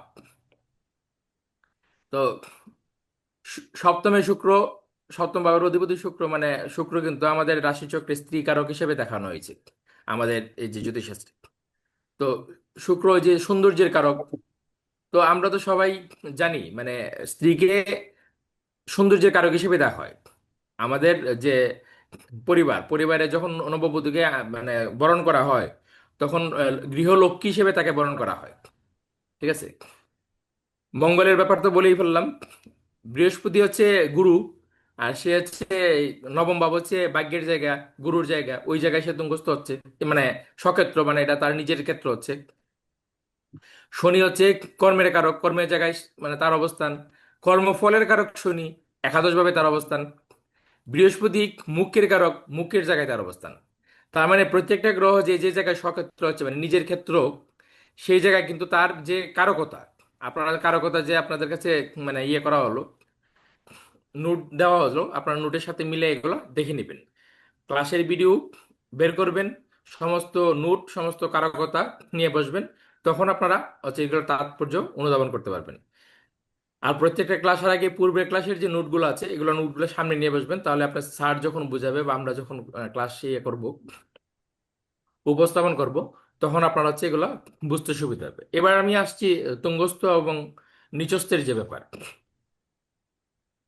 গ্রহগণ আপনার হচ্ছে যখন তুঙ্গস্থ হয়, আপনারা একটা নোট লিখে নিতে পারেন, যে এটা বিচারের ক্ষেত্রে আপনাদের হচ্ছে ভূমিকা রাখবে। গ্রহ যখন তুঙ্গস্থ হয় তখন তারা সপ্তমিত মানে না, তারা হচ্ছে আহ, তারা যেভাবে অবস্থান করে, অর্থাৎ যেভাবে তুঙ্গস্থ হয় সেই ভাব এবং যেই ভাবের তারা অধিপতি, সেই ভাবের শুভ ফল প্রদান করতে সমর্থ হয়। ঠিক আছে? শুভ ফল তো তা মানে যে ফলাফলটা আছে, ভাবের যে ফলাফলটা আছে, সেই ভাবের ফলাফলটা প্রদান করতে মানে তারা সক্ষম হয়। আর ভাবের ফলাফল কি সেটা যখন ভাব বিচার আসবে, তখন আপনারা ভাবের ফলাফল কি এটা আপনারা বুঝে যাবেন। জাস্ট আপনার নোটটা লিখে রাখুন, যখন ভাব বিচার আসবে তখন আপনারা হচ্ছে এটার সাথে কম্বিনেশন করে আপনারা বুঝতে সুবিধা হবে। এবার রবি এখানে দেখুন মেষ রাশিতে তুঙ্গস্থ হচ্ছে, চন্দ্র হচ্ছে বৃষ রাশিতে তুঙ্গস্থ হচ্ছে। আহ, এখানে সবকিছু স্যার উল্লেখ করে দিয়েছেন। তো তুঙ্গস্থের ব্যাপারে যখন স্যার বলেছেন একটা কিন্তু কথা কিন্তু স্যার বলেছেন যে নক্ষত্রের চরণগুলো উল্লেখ করেছেন। আমরা জানি একটা নক্ষত্র হচ্ছে 13 ডিগ্রি 20 মিনিট। তো 13 ডিগ্রি 20 মিনিটকে আমরা যদি 4 ভাগে ভাগ করি, প্রতিটা ভাগের আপনার ইয়ে পরে 3 ডিগ্রি 20 মিনিট। তো 3 ডিগ্রি 20 মিনিটের মধ্যে আমরা যদি প্রত্যেকটা নক্ষত্রকে 4টা ভাগের যে 4টা চরণ, 4টা চরণের কার্যকারিতা নিয়ে কথা বলি, তাহলে 4টা চরণের কার্যকারিতা হচ্ছে ধর্ম, অর্থ, কাম, মোক্ষ। এবার ধর্ম কি? ধর্ম মানে হিন্দু ধর্ম, বৌদ্ধ ধর্ম, খ্রিস্টান ধর্ম, ব্যাপারটা এরকম না। ধর্ম মানে হচ্ছে আপনার ডিউটি বা কর্তব্য। ধর্ম মানে আপনার ডিউটি বা কর্তব্য। প্রত্যেকটা মানে বিষয়ের আলাদা আলাদা একটা ডিউটি আছে, আলাদা একটা একটা কর্তব্য আছে। যে কোনো বিষয় আমরা যে কোনো স্ট্যান্ডার্ড নির্ধারণ করি, যে কোনো বিধিমালা তৈরি করি, এগুলো কিন্তু একটা কর্তব্যের পারপাসে আপনার তৈরি করা হয়। তো ধর্ম হচ্ছে সেই ডিউটি। অর্থ কি? অর্থ হচ্ছে তাৎপর্য বুঝে যাওয়া, মানে আপনার যে কর্তব্য সে কর্তব্যের তাৎপর্য বোঝা হচ্ছে ধর্ম, অর্থ। আর আপনার হচ্ছে কাম মানে হচ্ছে ইচ্ছে পূর্তি, যে সেই আপনার হচ্ছে যে যাবতীয় ইচ্ছে আছে, সমস্ত ইচ্ছে পূর্তির যে ব্যাপার, সেটা হচ্ছে কামনা, কামনা পূর্তি। আর মুখ্য হচ্ছে মুক্তি। তো এবার আমি যদি বলি, তা আপনার হচ্ছে ধর্ম আমরা যদি ডিউটিটা ধরি, কর্তব্য। আর দ্বিতীয় হচ্ছে অর্থ, কর্তব্যের তাৎপর্য বোঝা। তৃতীয় হচ্ছে ইচ্ছা, আপনার কর্তব্য করার ইচ্ছা।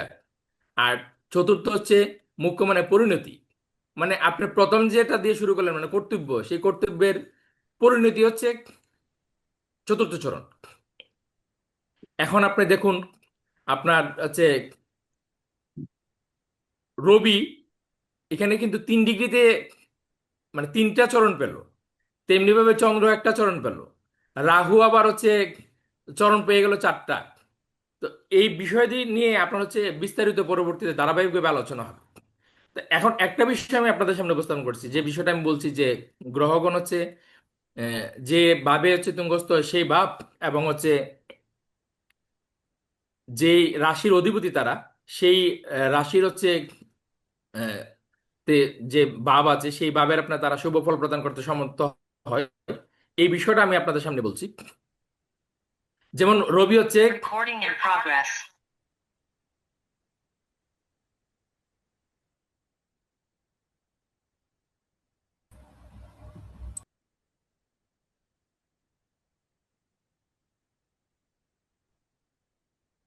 আপনার ভিডিও অন করুন, রেকর্ডিং। আপনার সাউন্ড সাউন্ড আসছে না জয়ন্ত স্যার। হ্যাঁ, আমি আরেকটা আইডি দিয়ে ঢুকলাম, আমার হচ্ছে ল্যাপটপে চার্জ চলে গেছে। আচ্ছা, এবার যেটা বলছি, রবি আপনার হচ্ছে মেষ রাশিতে তুঙ্গস্থ হয়। আর মেষ রাশিতে তুঙ্গস্থ হলে মেষ রাশিতে সে যেমন শুভ ফল প্রদান করতে পারে, তেমনি ভাবে সে সিংহ রাশির অধিপতি, সিংহ রাশিতে সে মানে শুভ ফল প্রদান করতে পারে। এখন আপনারা যে কারো জন্ম চার্টে যখন দেখবেন যে ওই জন্ম চার্টে রবি তুঙ্গস্থ আছে, তাহলে তুঙ্গস্থ যে রাশিতে আছে সে রাশির শুভ ফল প্রদান করবে। মানে শুভ ফল বলতে এখানে রাশির যে কারকতা, সেই কারকতার সমস্ত ফল এখানে শুভ অশুভ সবই থাকবে আর কি। মানে এটা সে প্রদান করতে সমর্থ হবে। এবং সে যে রাশির অধিপতি, সেটা যে কারকতা, সেই কারকতা আপনার হচ্ছে শুভ ফল প্রদান করতে সমর্থ হবে। এখন প্রশ্ন থাকতে পারে যে রবি কেন হচ্ছে মেষেই তুঙ্গস্থ হলো, আর চন্দ্র কেন বৃষেই তুঙ্গস্থ হলো, শুক্র কেন আপনার হচ্ছে আহ, কি মিনে বলে আপনার তুঙ্গস্থ, মিনে। মিনে কেন তুঙ্গস্থ হলো। তো আপনারা এটা হচ্ছে গভীর অনুধাবনের বিষয়, ধারাবাহিকভাবে আপনারা জানতে পারবেন। তবে একটা বিষয় আমি উপস্থাপন করছি, কিছুটা ধারণা আপনাদের দিচ্ছি। রবি হচ্ছে রাজার কারক, আত্মার কারক। তো রবি মেষে তুঙ্গস্থ হচ্ছে, মেষ রাশি আমরা রাশি চক্রের আপনার প্রথম রাশি হচ্ছে এই মেষ রাশি। তো রবি যেহেতু রাজা, সে তো প্রথম স্থানে হচ্ছে তুঙ্গস্থ হবে, এটা একটা প্রাথমিক কারণ। চন্দ্র, চন্দ্র হচ্ছে স্ত্রীর কারক। রাশিচক্র হচ্ছে চন্দ্রকে মাতার কারক বলা হয়, রবিকে পিতার কারক বলা হয়। তো মাতার পাশে পিতার পাশে মাতা স্থান নিল, ঠিক আছে। আপনার শুক্র হচ্ছে বাম পাশে আছে, শুক্র প্রেমের কারক, স্ত্রীর কারক। তো রাজার পাশে আরেকজন আছে। তেমনি ভাবে আপনার যে বৃহস্পতি চতুর্থ ভাব হচ্ছে পরিবারের জায়গায় আপনার তুঙ্গস্থ হচ্ছে। প্রত্যেক পরিবারে একজন গুরু দরকার, প্রত্যেক পরিবারে একজন আপনার আদর্শ শিখানোর লোক দরকার, সেই শিক্ষক সেই গুরু হচ্ছে বৃহস্পতি। বুধের কথা তো বললামই, যে সে খেলাধুলার জায়গায় হচ্ছে বুধ তুঙ্গস্থ। আপনার হচ্ছে মঙ্গল কর্মের জায়গায়, মঙ্গল যে সেনাপতি কমান্ডিং অফিসার, তো সে আপনার দশম ভাবে গিয়ে তুঙ্গস্থ হচ্ছে কর্মের জায়গায়, এবং পুরো 28 ডিগ্রি পর্যন্ত। তার মানে আমাদের এই জীবন যে কর্মময় জীবন, সেটা কিন্তু মানে আজীবন আমাদেরকে কর্ম করে যেতে হবে, এখানে আছে ইয়ে নাই। আমরা হচ্ছে কর্মে কোনো প্রকার যে বাদ দিয়ে দিব যে এই যে এই অবস্থা নাই। শনি আপনার হচ্ছে তুলা রাশিতে তুঙ্গস্থ হয়। এই দুটি বিষয় যদি আমি বলতে চাই, শনি তুলা রাশিতে তুঙ্গস্থ আর শুক্র হচ্ছে আপনার মীন রাশিতে তুঙ্গস্থ হয়। শুক্র প্রেম কাম স্ত্রী সুখের কারক, আর শনি হচ্ছে কর্মফলের কারক। একটা কথা আপনি দেখতে হবে, সপ্তম ভাব যদি আমাদের লাইফ পার্টনার ভাব হয়, এখানে শনি তুঙ্গস্থ হচ্ছে, তার মানে হচ্ছে ব্যক্তির সৌন্দর্য নয়, তার কর্মটাকেই আপনার হচ্ছে বড় করে দেখতে হবে। আর শুক্র হচ্ছে ব্যয় ভাবে তুঙ্গস্থ হচ্ছে রাশি চক্রের, তার মানে হচ্ছে সৌন্দর্যই আপনার হচ্ছে বা প্রেমই আপনার হচ্ছে মূল বিষয় নয়, ত্যাগটা হচ্ছে মূল বিষয়। আর কতটুকু ব্যক্তি ত্যাগ করতে পারছে, সেই ত্যাগটি হচ্ছে আপনার তুঙ্গ হওয়ার মূল কারণ এখানে প্রতিভাত হচ্ছে শুক্রের যে ব্যাপারটা। তেমনি ভাবে সপ্তম ভাবে যে শনির তুঙ্গস্থ হওয়াটা, এটা নির্দেশ করছে আপনার হচ্ছে কর্মের দ্বারা জীবনের সাফল্য, জীবনের একটা স্তরে পৌঁছে যাওয়া, এই বিষয়টাই আপনার নির্দেশ করছে। তেমনি ভাবে নিচস্থ দেওয়া যে ব্যাপারটা আপনার আছে, গ্রহ নিচস্থ হচ্ছে। রবি যখন আপনার বিপরীত ভাবে তুলায় নিচস্থ হচ্ছে, সে যখন রাজার জায়গায় নিচস্থ হয়, তেমনি কিন্তু সে সপ্তম ভাব রানীর জায়গায় গিয়ে কিন্তু সে আপনার আর এই, তার কি বলে নতমস্তক হয়ে যায়, ঠিক আছে। তেমনি আপনার হচ্ছে অষ্টমে বৃহস্পতি মানে চন্দ্র, কালপুরুষ রাশির অষ্টম ভাবে চন্দ্র নিচস্থ হয়ে যায়। তো গ্রহের যে কারকতা অনুযায়ী দেখবেন ওই তার নিচস্থতা আপনার চলে আসছে, ঠিক আছে। আমি আজকে হচ্ছে বিদ্যুতের বিভ্রাটের কারণে হচ্ছে ভিডিও অফ অনের জায়গায় আমার একটু ত্রুটি হচ্ছে স্যার, আমাকে ক্ষমা সুন্দর দৃষ্টি দেখবেন স্যার। তো না, না, না। আহ, আমি তুঙ্গস্থ আর নিচস্থ নিয়ে স্যার বাকিটুকু আশা করছি স্যার তারা আমাদের যে ইয়ে আছে নোট আছে, নোটের সাথে মিলিয়ে বুঝে নিতে পারবে স্যার। মূল বিষয়গুলো আমি তুলে ধরার চেষ্টা করলাম স্যার। হ্যাঁ, এখানে অনেক সুন্দর ব্যাখ্যা দিয়েছেন জেকে দেব স্যার, আমরা নীরজ স্যারের কাছ থেকেও শুনবো, কিন্তু তার আগে একটু বলে যাই যে তুঙ্গস্থ সরে যাবে তা না হলে। যে তুঙ্গস্থ আমাদের জেকে দেব স্যার যেটা বললেন যে কালপুরুষের প্রথম রাশি মেষ রাশি, মেষ রাশিতে রবি তুঙ্গস্থ হচ্ছে, রবি যেহেতু গ্রহপিতা, তাকে ওই জায়গাটা দেওয়া উচিত। হ্যাঁ, আমরা মানলাম, তারা হয়তো দিয়েছে, তাহলে তো তারা ভোটাভুটি করেছে, যে ভোটাভুটি না করলে কেন ওখানে তুঙ্গস্থ হয়েছে।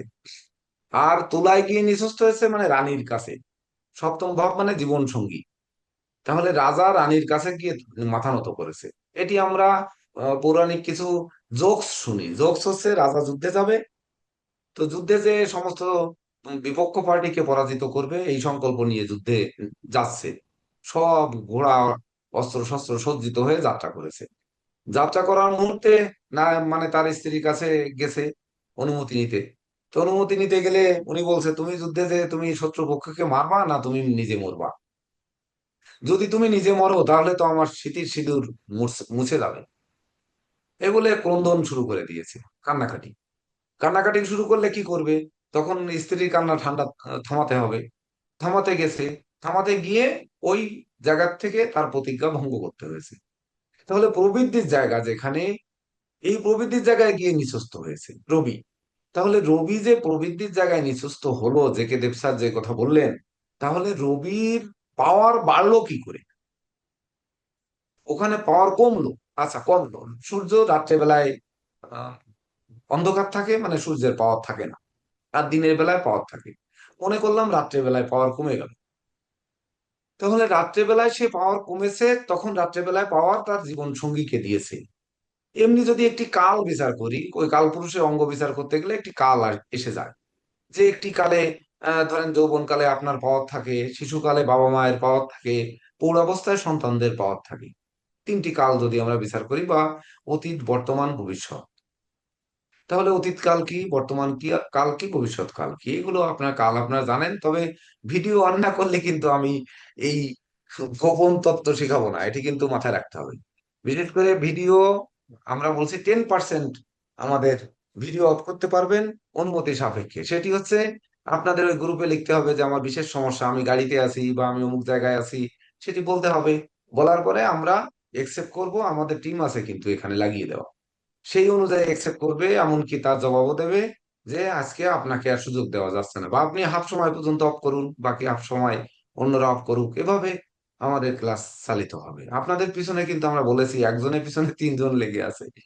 তো এই যে লেগে আছে, যদি একটু ভিন্ন দিকে চলে গেলাম, তো কালপুরুষে যদি আমরা সেই সপ্তম ভাব দেখি, তাহলে সপ্তম ভাবে গিয়ে উনি নিঃস্বস্ত হয়েছে, মানে রাজা রানীর কাছে মাথা নত করেছে। বিপরীতে আমি যে ব্যাখ্যাটা প্রথম দিয়ে গেলাম, বিচারের ক্ষেত্রে কিন্তু ওই রানীর কাছে মাথা নত করেছে তা হবে না। রানী যখন রাজা হবে, মানে দেশের রাজা হবে, রানীর হাতে যখন কর্তৃত্ব থাকবে, তখন তো রাজা এমনি হচ্ছে সে বাজার করার লোক, বা ধরেন ওই বাড়ির কাজ করার লোক, রান্না করার লোক। এমন লোক আছে না যে স্ত্রী চাকরি করছে আর স্বামী বাড়িতে বাচ্চা কাচ্চা দেখছে, রান্না বান্না করছে? ইউরোপিয়ান দেশে যে দেখেন প্রচুর আছে। এই মতামত শুধু নিয়ে বসে থাকলে হবে না। এটি একটি মতামত, সর্বজন গ্রাহ্য মতামত। এটি কিসের? কারণ মহামুনি পরাশর বলেছেন, ফল দীপিকা গ্রন্থে বলেছেন, এমনকি উত্তর কালামৃত যে গ্রন্থ তাতে বলেছেন, সারাবলী গ্রন্থেও কিন্তু বলেছেন এই একই কথা। আবার এদিকে আহ বর্তমান যুগে পণ্ডিত রামকৃষ্ণ শাস্ত্রী, বা ধরুন আপনার গ্রহবিপ্র, বা শ্রী ভিগু, ইনরাও কিন্তু বলেছেন একই কথা। কিন্তু যে একই কথা বলে গেছেন, তার মধ্যে তত্ত্ব কথা কি? আধুনিক যুগ কি? আধুনিক যুগে জ্যোতিষশাস্ত্র কি? আর্টিফিশিয়াল ইন্টেলিজেন্টের যুগে এই জ্যোতিষশাস্ত্রের অবস্থান কোথায়, সেটি আমাদের খুঁজতে হবে। আমরা কিন্তু এখন আর ওই সুদূর অতীত যুগের মধ্যে থাকবো না। তার জন্য কিন্তু আমরা বলে গেছি যে তুঙ্গস্থর ক্ষেত্রে রবি যেহেতু 10 ডিগ্রি পর্যন্ত তুঙ্গস্থ হচ্ছে, তাহলে সে মঙ্গলের উপর এবং কেতুর উপর তুঙ্গস্থ হচ্ছে।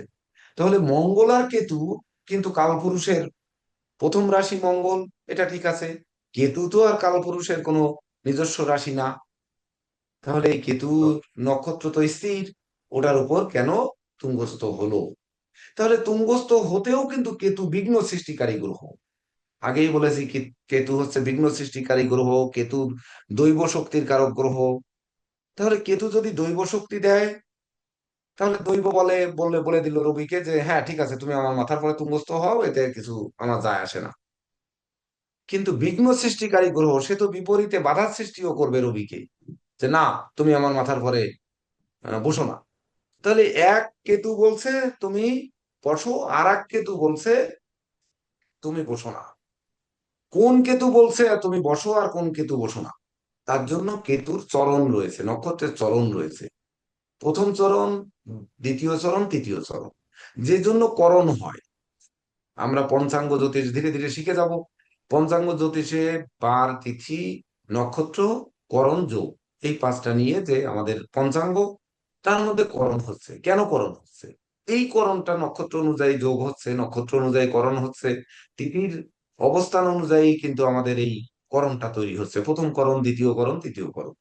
তো এই যে চরণের কারণে করণ হচ্ছে, তাহলে কোন চরণটা বলছে ওখানে যেতে হবে, তার মানে আমাদের তার জন্য অপেক্ষা করতে হবে। কিন্তু আজকে যদি আমরা ক্লাসে অনুধাবন না করে যাই, তাহলে ওই যে সময় গিয়ে আমরা চরণ করণ নিয়ে যখন যাব, তখন কিন্তু আমরা আর মস্তিষ্কে ধরবে না, তখন আমার শিক্ষার্থীরা অটোমেটিকলি ধরে যাবে। এটা আমরা বুঝি, আমরা বুঝেছি বিগত এই 4-5 বছর অনলাইনে শিক্ষা প্রদান করতে গিয়ে বুঝেছি। তো যে জন্য আজকে ক্লাস বা প্রথম 10টা ক্লাস একটু কঠিন কঠিন মনে হবে, কিন্তু আসলে এর কঠিন কিছু নয়। আপনার প্রত্যেকে নোট করে নেবেন। আমার সূত্র মোতাবেক 3 দিন পরে আপনারা গ্রুপে আপনাদের নোটটা সাবমিট করবেন। দেখবেন বিভিন্ন জনে বিভিন্ন রকম মতামত দেবে, আপনার ভুল ভ্রান্তি শুধরে নেওয়ার সুযোগ পাবেন। স্যাররাও দেখবেন, পরে ক্লাসে দেখবেন আপনাদের প্রশ্ন করা লাগবে না, স্যাররাই কিন্তু ওই প্রশ্নগুলোর উত্তর দিয়ে যাবেন। কারণ আমাদের স্যাররা তীর্থের কাকের মতো ওই গ্রুপের দিকে নজর দিয়ে রাখে, এটি আপনার অনুধাবন করেছেন। তো এবার আসবো আমরা একটু, ঠিক একইভাবে আপনারা লিখে নেবেন, কিন্তু একই ডিগ্রিতে, মানে ঠিক রবি মেষে কালপুরুষের 7ম ভাবে, অর্থাৎ তুলায় গিয়ে রবি নিঃস্থ হচ্ছে, বৃষে চন্দ্র তুঙ্গস্থ হচ্ছে, তার উল্টা পাশে বৃশ্চিকে গিয়ে চন্দ্র নিঃস্থ হচ্ছে, রাহু মিথুনে তুঙ্গস্থ হচ্ছে, তার উল্টা পাশে গিয়ে নিঃস্থ হচ্ছে একই ডিগ্রি। মঙ্গল যেহেতু মকরে তুঙ্গস্থ হচ্ছে, সে কর্কটে গিয়ে নিঃস্থ হচ্ছে। আবার বৃহস্পতি কর্কটে তুঙ্গস্থ, মকরে গিয়ে একই ডিগ্রিতে নিঃস্থ হচ্ছে। শুক্র 27 ডিগ্রিতে মীনে তুঙ্গস্থ হচ্ছে, কন্যায় গিয়ে 27 ডিগ্রিতে নিঃস্থ হচ্ছে। বুধ হচ্ছে তুঙ্গস্থ হচ্ছে 15 ডিগ্রি কন্যায়, সে গিয়ে মীন রাশিতে গিয়ে 15 ডিগ্রিতে নিঃস্থ হচ্ছে। মানে এই ছকটাকে ঠিক উল্টে দিবেন একই ডিগ্রিতে। এবার আমরা আসবো রাহু কেতু। গুরুজি আহ, একটু, হ্যাঁ বলুন। আচ্ছা এখানে তো বলুন। রবি বললেন যে নিচস্থ হচ্ছে তুলায়, সপ্তম, হ্যাঁ তুলা থেকে, তুলায়, তুলায়। তুলা থেকে নিচস্থ হচ্ছে, এটা তো 0 ডিগ্রি থেকে 10 ডিগ্রি পর্যন্ত নিচস্থ। অবশ্যই সব 0 ডিগ্রি থেকে, সব 0 ডিগ্রি থেকে, সবগুলো 0 ডিগ্রি থেকে, যে ডিগ্রি ধরা হয়েছে সবগুলো 0 ডিগ্রি থেকে। আচ্ছা ঠিক আছে, ধন্যবাদ। এইবার রাহু কেতু, আমরা বলেছি যে ভৃগু পরাশর সহ যে সপ্তর্ষি, মানে সপ্ত ঋষি যে আমাদের বেদাঙ্গ রচনা করেছেন, সেই রচনা মোতাবেক আমাদের সকল জায়গায় রচিত রয়েছে রাহু কেতু 0 ডিগ্রি থেকে 20 ডিগ্রি পর্যন্ত তুঙ্গস্থ হয়। সকল গ্রন্থে লেখা রয়েছে সেটি বৃষ রাশিতে, এবং বৃষ রাশিতে রাহু তুঙ্গস্থ হবে, বৃশ্চিক রাশিতে গিয়ে কেতু তুঙ্গস্থ হবে, এটি হচ্ছে সকল গ্রন্থে লেখা। তাহলে আমরা কিন্তু বলেছি, ওইখানে কিন্তু একটু বলেছি যে এই দিক থেকে হবে না এই দিক থেকে হবে। এটি আপনাদের পরীক্ষা পাশ করার জন্য যে শিক্ষা, আর বাস্তব জীবনে ফলানোর জন্য শিক্ষা ভিন্ন, এটি মাথায় রাখতে হবে। তাহলে পুঁথিগত বিদ্যা হচ্ছে 20 ডিগ্রি পর্যন্ত তুঙ্গস্থ হবে বৃষ রাশিতে, অর্থাৎ 0 ডিগ্রি থেকে 20 ডিগ্রি পর্যন্ত আপনারা লিখে নিন। আর বৃশ্চিক রাশিতে 0 ডিগ্রি থেকে 20 ডিগ্রি পর্যন্ত কেতু তুঙ্গস্থ, এটা লিখে নিন আপনারা। এটা হচ্ছে পুঁথিগত শিক্ষা।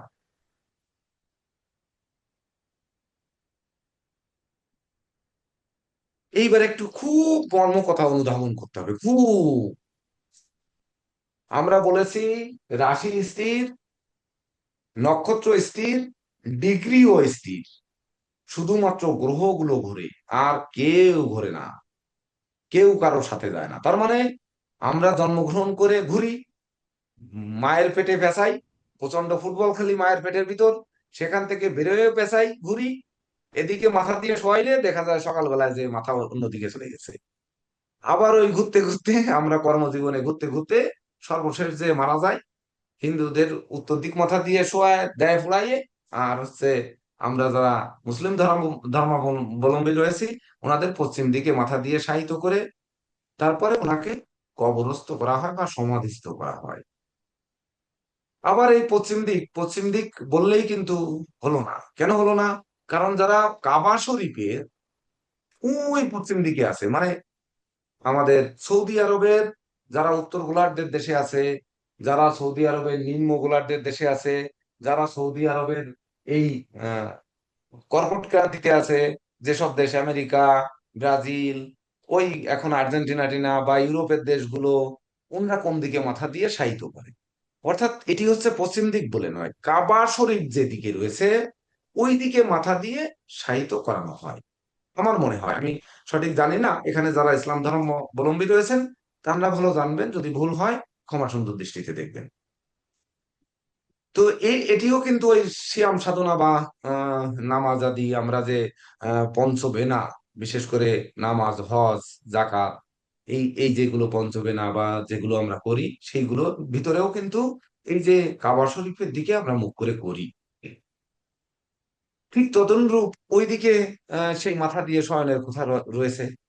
তো প্রত্যেক গ্রহকে যদি সরিয়ে দেন তাহলে তুঙ্গস্থ রবির মাথা এদিকে, আর ধরেন রবির নিচু হচ্ছে এদিকে, নিচস্থ হচ্ছে, এভাবে সহজভাবে ধরে নিতে পারবে। তাহলে 0 ডিগ্রি থেকে 20 ডিগ্রি পর্যন্ত রাহু হচ্ছে তুঙ্গস্থ, মানে এদিক থেকে। তাহলে এদিক থেকে হলে এখানে হচ্ছে মর্ম কথা, সব থেকে বোঝার, যে আমার বৃষ রাশিতে প্রথম 10 ডিগ্রি হচ্ছে রবির নক্ষত্র। রাহু কিন্তু রবিকে গ্রাস করে, মানে আমরা সূর্য গ্রহণ হয় মানে সূর্যকে গিলে ফেলেছে, আর হচ্ছে চন্দ্রগ্রহণ মানে চন্দ্রকে গিলে ফেলেছে। এটা হচ্ছে জ্যোতিষিক ব্যাখ্যা। আর বৈজ্ঞানিক ব্যাখ্যা হচ্ছে সূর্য, চন্দ্র, পৃথিবী এর ছায়া গিয়ে পড়ে, ছায়ার পরে পড়ার কারণে পৃথিবীর যে অংশ দেখা যায় না সেই অংশে গ্রহণ হয়। এটা ভূগোলের ছাত্র বা সবাই জানে। এটা আপনারা দেখে নেবেন, বা আপনাদের জন্য এআই প্রযুক্তি রয়েছে, ওখান থেকে দেখে নেবেন, তাহলে বুঝে ফেললেন। যারা ভূগোল পড়েননি তারা এআই থেকে দেখে নিলেন। এইবার তাহলে রাহু তুঙ্গস্থ হয়ে রবিকে গ্রাস করে নিল। হ্যাঁ, রবির কারণে সূর্য গ্রহণ হচ্ছে, রবিকে গ্রাস করে নিয়ে তার উপর, মাথার উপর তুঙ্গস্থ, যাকে খেয়ে ফেলে তার মাথার উপরে গিয়ে সে তুঙ্গস্থ হচ্ছে। চন্দ্রকে খেয়ে ফেলে, রোহিণী নক্ষত্র, 27টি নক্ষত্রের মধ্যে চন্দ্র সব থেকে প্রিয় নক্ষত্র, সেই প্রিয় নক্ষত্রেও খেয়ে ফেলে, তার উপরে গিয়ে তুঙ্গস্থ হচ্ছে। তাহলে যাচ্ছে 13 আর 10, 23 ডিগ্রি 20 মিনিট, ওখানে 20 ডিগ্রি আমরা নিচ্ছি। তাহলে চন্দ্রের এক অংশ বাদে আমরা কৃত্তিকা এবং রোহিণীর 20 ডিগ্রি পর্যন্ত মিলে 20 ডিগ্রি পর্যন্ত আমরা তুঙ্গস্থ ধরছি শাস্ত্রীয় মতে। যে মহামণি পরাশর, ফল দীপিকা, সারাবলি, উত্তর কালামৃত বলুন, আর যত ওই সপ্তর্ষি রচিত যত গ্রন্থ বলেন, সেগুলোতে এ কথাই কিন্তু লেখা রয়েছে। আবার ওটি শুক্রের গৃহ। বিপরীতে দেখুন, তাহলে রাহুর শত্রু, আমরা যদিও শত্রু মিত্র চিনে পারিনি, রবি চন্দ্র মঙ্গল হচ্ছে রাহুর শত্রু, শনিরও শত্রু রবি চন্দ্র মঙ্গল। তাহলে রবির নক্ষত্র আর চন্দ্রের নক্ষত্র দুজন হচ্ছে রাহুর শত্রু। তাহলে শত্রু কি তার মাথার উপরে যে তুঙ্গস্থ হয়ে বসার সুযোগ দেবে?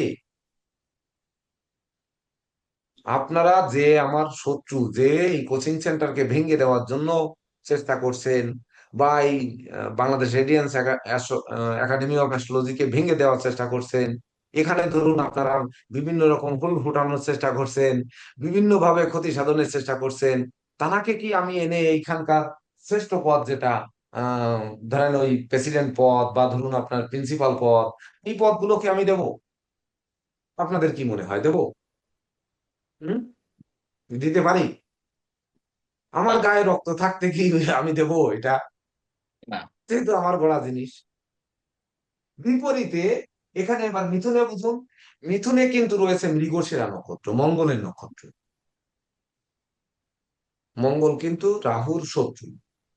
ওই যে বলছি রাহুর শত্রু রবিচন্দ্র মঙ্গল, ওই ক্লাস তো আমাদের পরে রয়েছে। কত নম্বর ক্লাসে রয়েছে? দ্বাদশ রাশির প্রকারভেদ, কারকতা, নিউমারোলজি ও আছে, যা হোক সিলেবাসে আপনারা দেখে নেবেন। তাহলে মঙ্গলের উপর রাহু তুঙ্গস্থ হবে, তাহলে মঙ্গল সে কিন্তু শত্রু। সে কত ডিগ্রি পাচ্ছে? 6 ডিগ্রি 40 মিনিট পর্যন্ত পাচ্ছে যদি মিথুনে হয়। 6 ডিগ্রি 40-এর পরে হচ্ছে রাহুর নক্ষত্র, মানে রাহুর নক্ষত্র আদ্রা নক্ষত্র। তাহলে আদ্রা নক্ষত্র 13 ডিগ্রি 20 মিনিট, আর হচ্ছে 6 ডিগ্রি 40 মিনিট হচ্ছে আপনার মঙ্গলের নক্ষত্র। তাহলে 13 আর 6 19, 40 আর 20, 60, মানে 20 ডিগ্রি। তাহলে একটি হচ্ছে আদ্রা রাহু, তার নিজের নক্ষত্র, নিজের বাড়ি, নিজে উপরে উঠে নাচো, টিনের পরে উঠে নাচো, ছাদের পরে উঠে নাচো, কেউ নিষেধ করবে?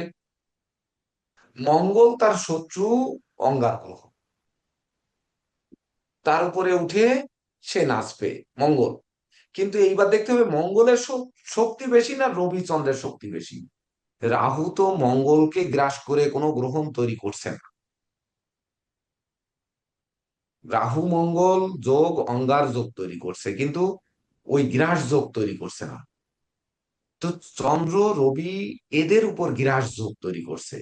যে আমাকে খেয়ে ফেলছো তার আবার মাথার পরে বসার সুযোগ আছে। কুমিরে আপনাকে খেয়ে ফেলছে, তার সেই কুমিরের মাথার পরে উঠে আবার মাতব্বরি করার সুযোগ আছে? কুমির আছে? ভেবে দেখেন। তখন রাহু নিজের নক্ষত্রে নিজে তুঙ্গস্থ হবে, এতে তার কিছু করণীয় নেই। মানে সে নিজে হতে পারে, নিজের নিজের বাড়ি যা খুশি তাই করো। আপনাদের যদি এই ক্লাস হয়, আপনারা যা খুশি পড়াবেন, আমরা তাই পড়ব। আর এখানে স্যারের প্রতিষ্ঠান, স্যার যা পড়াবে তাই করতে হবে। কিন্তু তার নয়, মর্ম কথা অনুধাবন করতে হবে। বিপরীতে দেখুন মর্ম কথা কি। আমাদের শাস্ত্র মতে হচ্ছে বৃশ্চিক রাশিতে কেতু তুঙ্গস্থ হয়। বৃশ্চিক রাশিতে থাকে বিশাখা নক্ষত্র 3 ডিগ্রি 20 মিনিট, অনুরাধা নক্ষত্র 13 ডিগ্রি 20 মিনিট। তাহলে 13 আর 3 16, 16 ডিগ্রি 40 মিনিট। 16 ডিগ্রি 40 মিনিটের পরে আর থাকে 3 ডিগ্রি 20 মিনিট। সেই 3 ডিগ্রি 20 মিনিট হচ্ছে জ্যেষ্ঠা বুধের নক্ষত্র। তাহলে কেতুর সাথে বৃহস্পতি, শনি এবং বুধের সম্পর্ক কি, এটি আগে বুঝতে হবে। তাহলে কেতুর শত্রু হচ্ছে শুক্র আর শনি। তাহলে বুধের সাথে কোনো শত্রুতাও নেই, মিত্রতাও নেই, বৃহস্পতির সাথে শত্রুতা নেই, মিত্রতা নেই, আবার শনির সাথেও শত্রুতা মিত্রতা কিছু নেই। ধরেন এখানে মুনি ঋষিরা এই জন্য বলে গেছেন যে বৃশ্চিক রাশিতে কেতু তুঙ্গস্থ হয়। বিপরীতে ধনু রাশিতে কিন্তু কেতু, মূলা নক্ষত্র কেতু নক্ষত্র, ফুল 13 ডিগ্রি 20 মিনিট কেতু নক্ষত্র।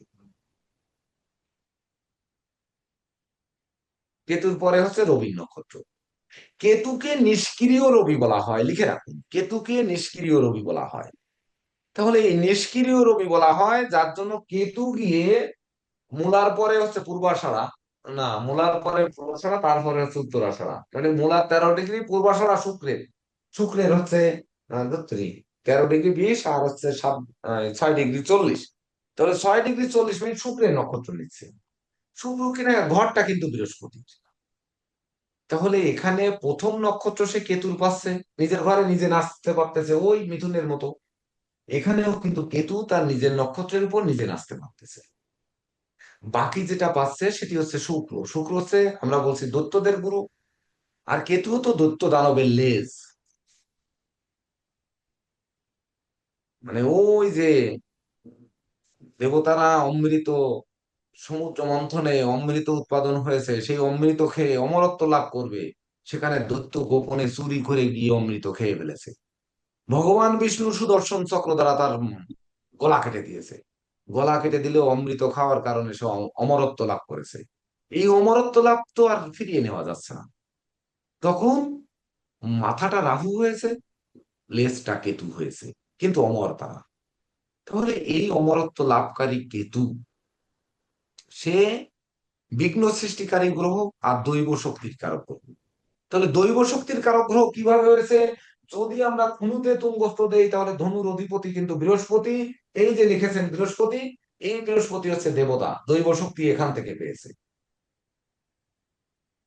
আর হচ্ছে শুক্র, এই যে পরের নক্ষত্র যে শুক্র, শুক্রের যে মানে 13 ডিগ্রি 20-এর পরে 6 ডিগ্রি 40 যেটা পেয়েছে শুক্রের নক্ষত্র, পূর্বাষাঢ়া নক্ষত্র। ওই পূর্বাষাঢ়া নক্ষত্রের 6 ডিগ্রি 40 মিনিট শুক্র শান্তি, মানে যেহেতু দৈব শক্তি করা গ্রহ, সে কি শান্তি দেবে না? প্রশান্তি দেবে না? সে কি দেবে?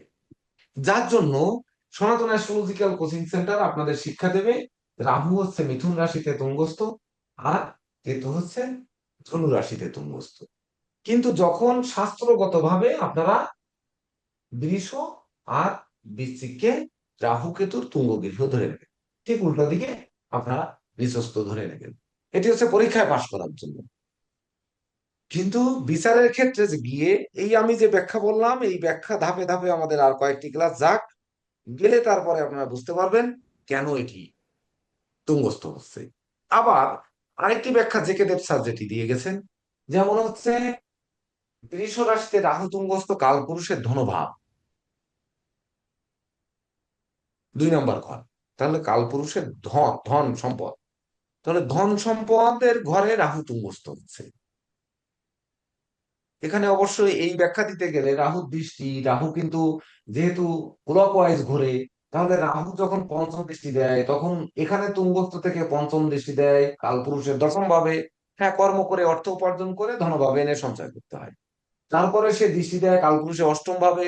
কর্ম করতে গিয়ে ঝুট ঝামেলা মারামারি লাঠালাঠি চুরি ডাকাতি বদমাইশি বহু কাজে আমরা পড়ি, মামলা মোকদ্দমা ইত্যাদি ইত্যাদি বহু জায়গায় আমরা গিয়ে পড়ি। সেখানে গিয়ে ঝুট ঝামেলা করে এনে আমরা সঞ্চয় করি এই ধনভাব। আবার এই কালপুরুষের ষষ্ঠ ভাব রিপু ভাব, যেখানে ব্যাধি পীড়া দুর্ঘটনা রক্তপাত অস্থিভঙ্গ ভয় ভীতি আতঙ্ক শত্রু ঋণ এগুলো নিয়ে গিয়ে আমরা জমাই ধনভাব।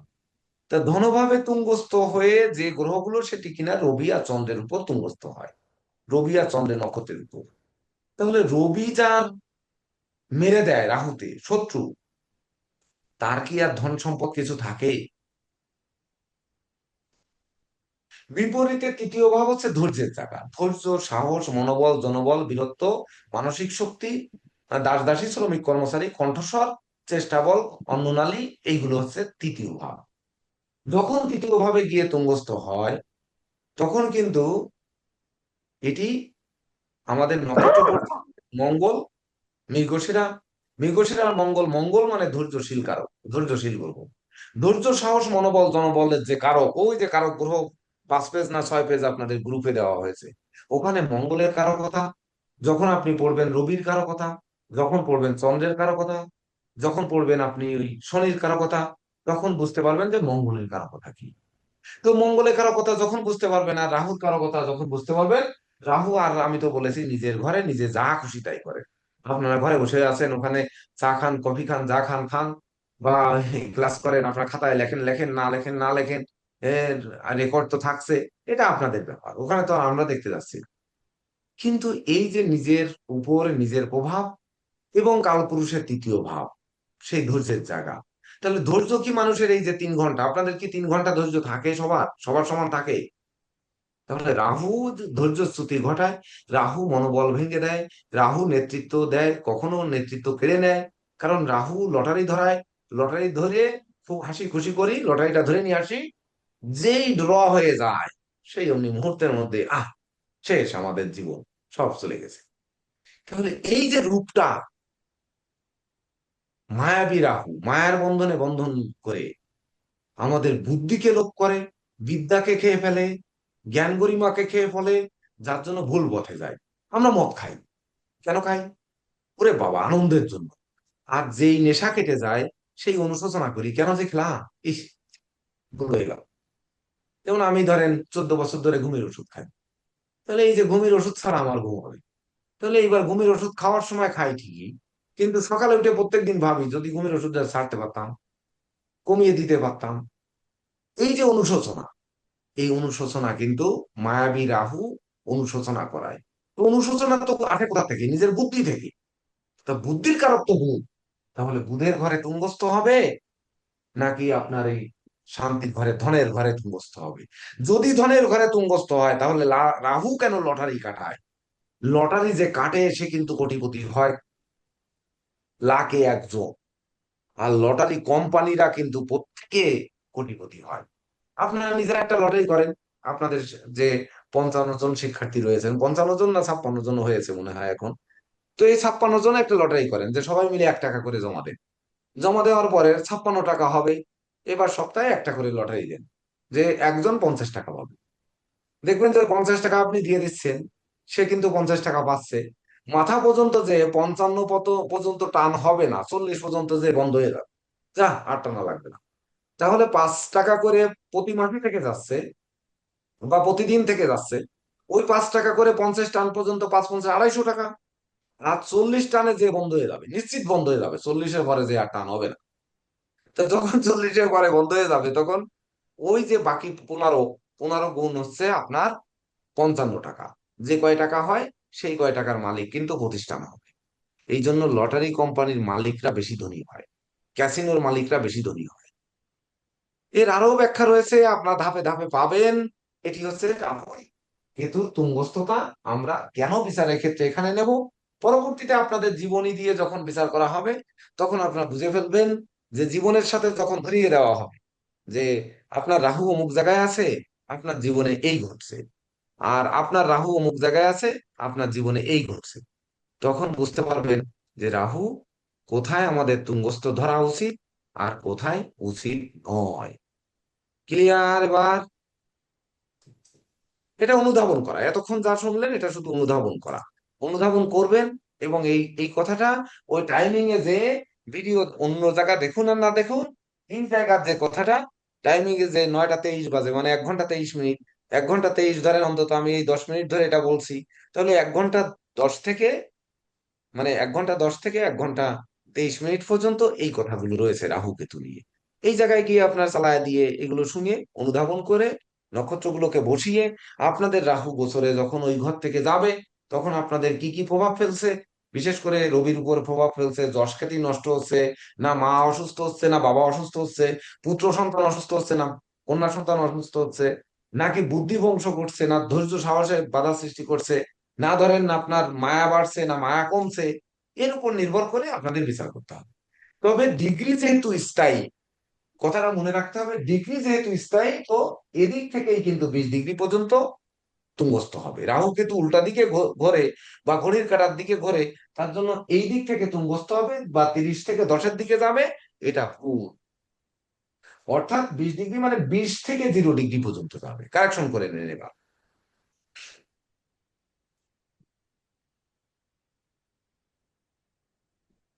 এই হচ্ছে 20 ডিগ্রি থেকে 0 ডিগ্রি পর্যন্ত যাবে।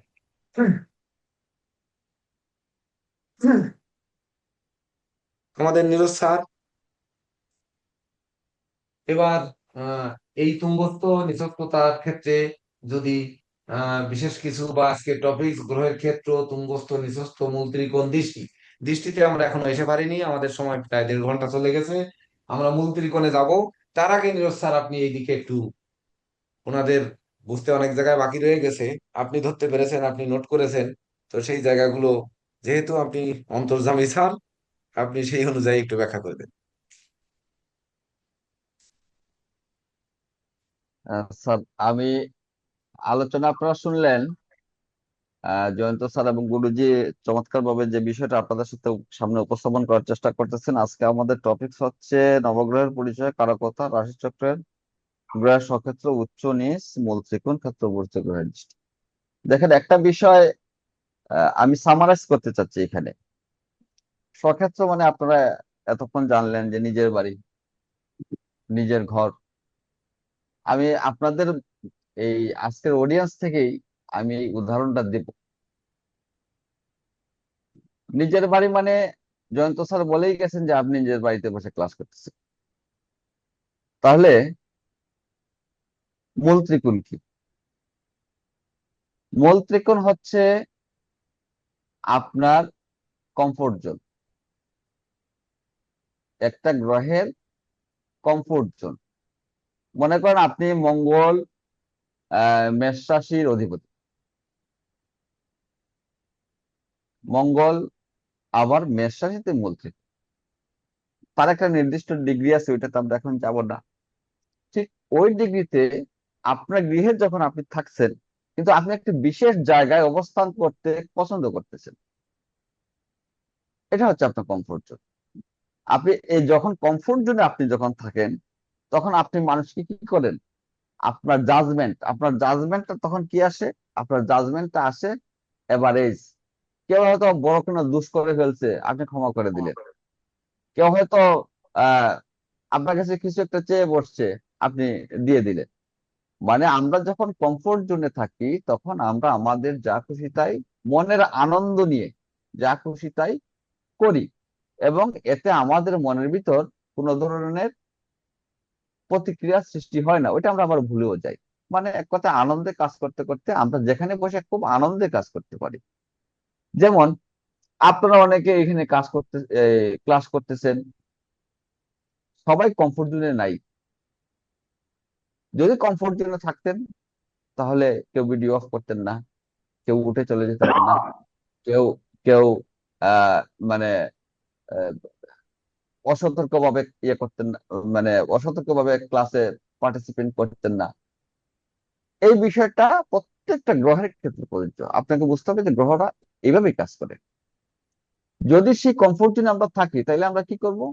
মনোযোগ দিয়ে ক্লাস করতেছি, ক্লাস শুনতেছি, নোট করতেছি, এই জন্য ধরে নিতে হবে যে আপনি কমফোর্ট জোনে আছেন। এখন যদি আসি আমরা গ্রহের তুঙ্গস্থান বা উচ্চস্থান যেটাকে বলা হয়।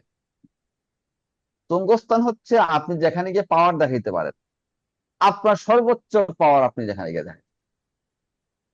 এখন আপনি এখন খুব ভালো জামাই বা আপনি খুব ভালো গৃহবধূ, দেখবেন যে আপনার কর্তৃত্ব আপনার ফ্যামিলিতে, ভালো জামাই হইলে শ্বশুর বাড়ি গিয়ে এমন দাপট দেখাইলো, শ্বশুর শাশুড়ি এই শালা শালি সব তটস্থ হইয়া রইলো।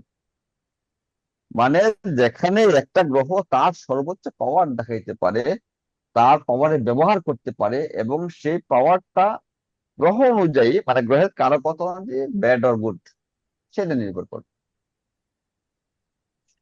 যদি নিজ ক্ষেত্র বলি, আপনি পাওয়ারলেস, আপনার পাওয়ার নাই। যেমন গুরুজি বলেছেন যে সূর্য দিনের বেলায় শক্তিশালী থাকে, রাতের বেলায় দুর্বল হয়ে পড়ে। মানে আমরা তখন যখন অন্ধকারে ঢেকে যাই, তখনই সূর্যের কোনো পাওয়ার থাকে না, তখন চন্দ্রমা বলবান হয়। তো সেই দিন আর রাত, সেই দিন আর রাতের পার্থক্য হচ্ছে গ্রহের উচ্চস্থান এবং নিচস্থান। দিনের বেলা আপনি যে কাজ স্বচ্ছন্দে করতে পারতেছেন, রাতের বেলা সেই কাজটা আপনি স্বচ্ছন্দে করতে পারবেন না। মানে আপনি যখন দুর্বল হয়ে যাচ্ছেন, তখনই আপনি আর সেই কাজটা মানে ওই গ্রহ তার কারকতা অনুযায়ী সেই কাজ করতে পারছেন না। এটা হচ্ছে, আমরা যদি সামারাইজ করি বিষয়টা এইভাবে আসে। কারকতার ক্ষেত্রে যদি আমরা যাই, যেমন মঙ্গল, আজকে মঙ্গলের কথাই বেশি আসতেছে। তার সাথে নিয়মাবলীতে শনি কেতু রাহু, রাহুর কথা প্রচুর প্রচুর আসছে, মঙ্গলটাই আসছে বেশি। কালপুরুষের রাশি চক্রে মঙ্গল আহ আপনার প্রথম এবং অষ্টম। এই প্রথম এবং অষ্টম পথ, প্রথম এবং অষ্টম পথ। দেখেন, একটা বিষয় খেয়াল করেন, মঙ্গলকে বলা হয় সেনাপতি। সেনাপতি কি মিনস করে? সেনাপতি রুলস মেনে চলে, অর্ডার ক্যারি করে, এবং যে কোনো বিষয়ের জন্য সে যুদ্ধে ঝাঁপিয়ে পড়ে। সেই মঙ্গল উচ্চস্থ হচ্ছেন গিয়ে কালপুরুষের রাশিচক্রের দশম রাশি শনির উপরে। তার মানে শনির উপরে তার প্রভাব তৈরি করতেছেন, তার অনুশাসন প্রয়োগ করতেছেন। শনির উপরে তার অনুশাসন প্রয়োগ করে তিনি এমন একটা এমন একটা ফিল্ড তৈরি করতেছেন, যে ফিল্ডে তাহলে শনি এবং মঙ্গলের এখানে যে কম্বিনেশন তৈরি হচ্ছে, সেই ক্ষেত্রে আপনার ওই জাতকের জীবন অনুশাসনে গড়া থাকে, তিনি অনুশাসন মানবেন। তাহলে অনুশাসন যদি মঙ্গল হয়, আপনারা যারা এখানে আমাদের অনুশাসন ফলো করছেন না, তাদের মঙ্গল কতটুকু ভালো আছে একটু খেয়াল করে দেখবেন।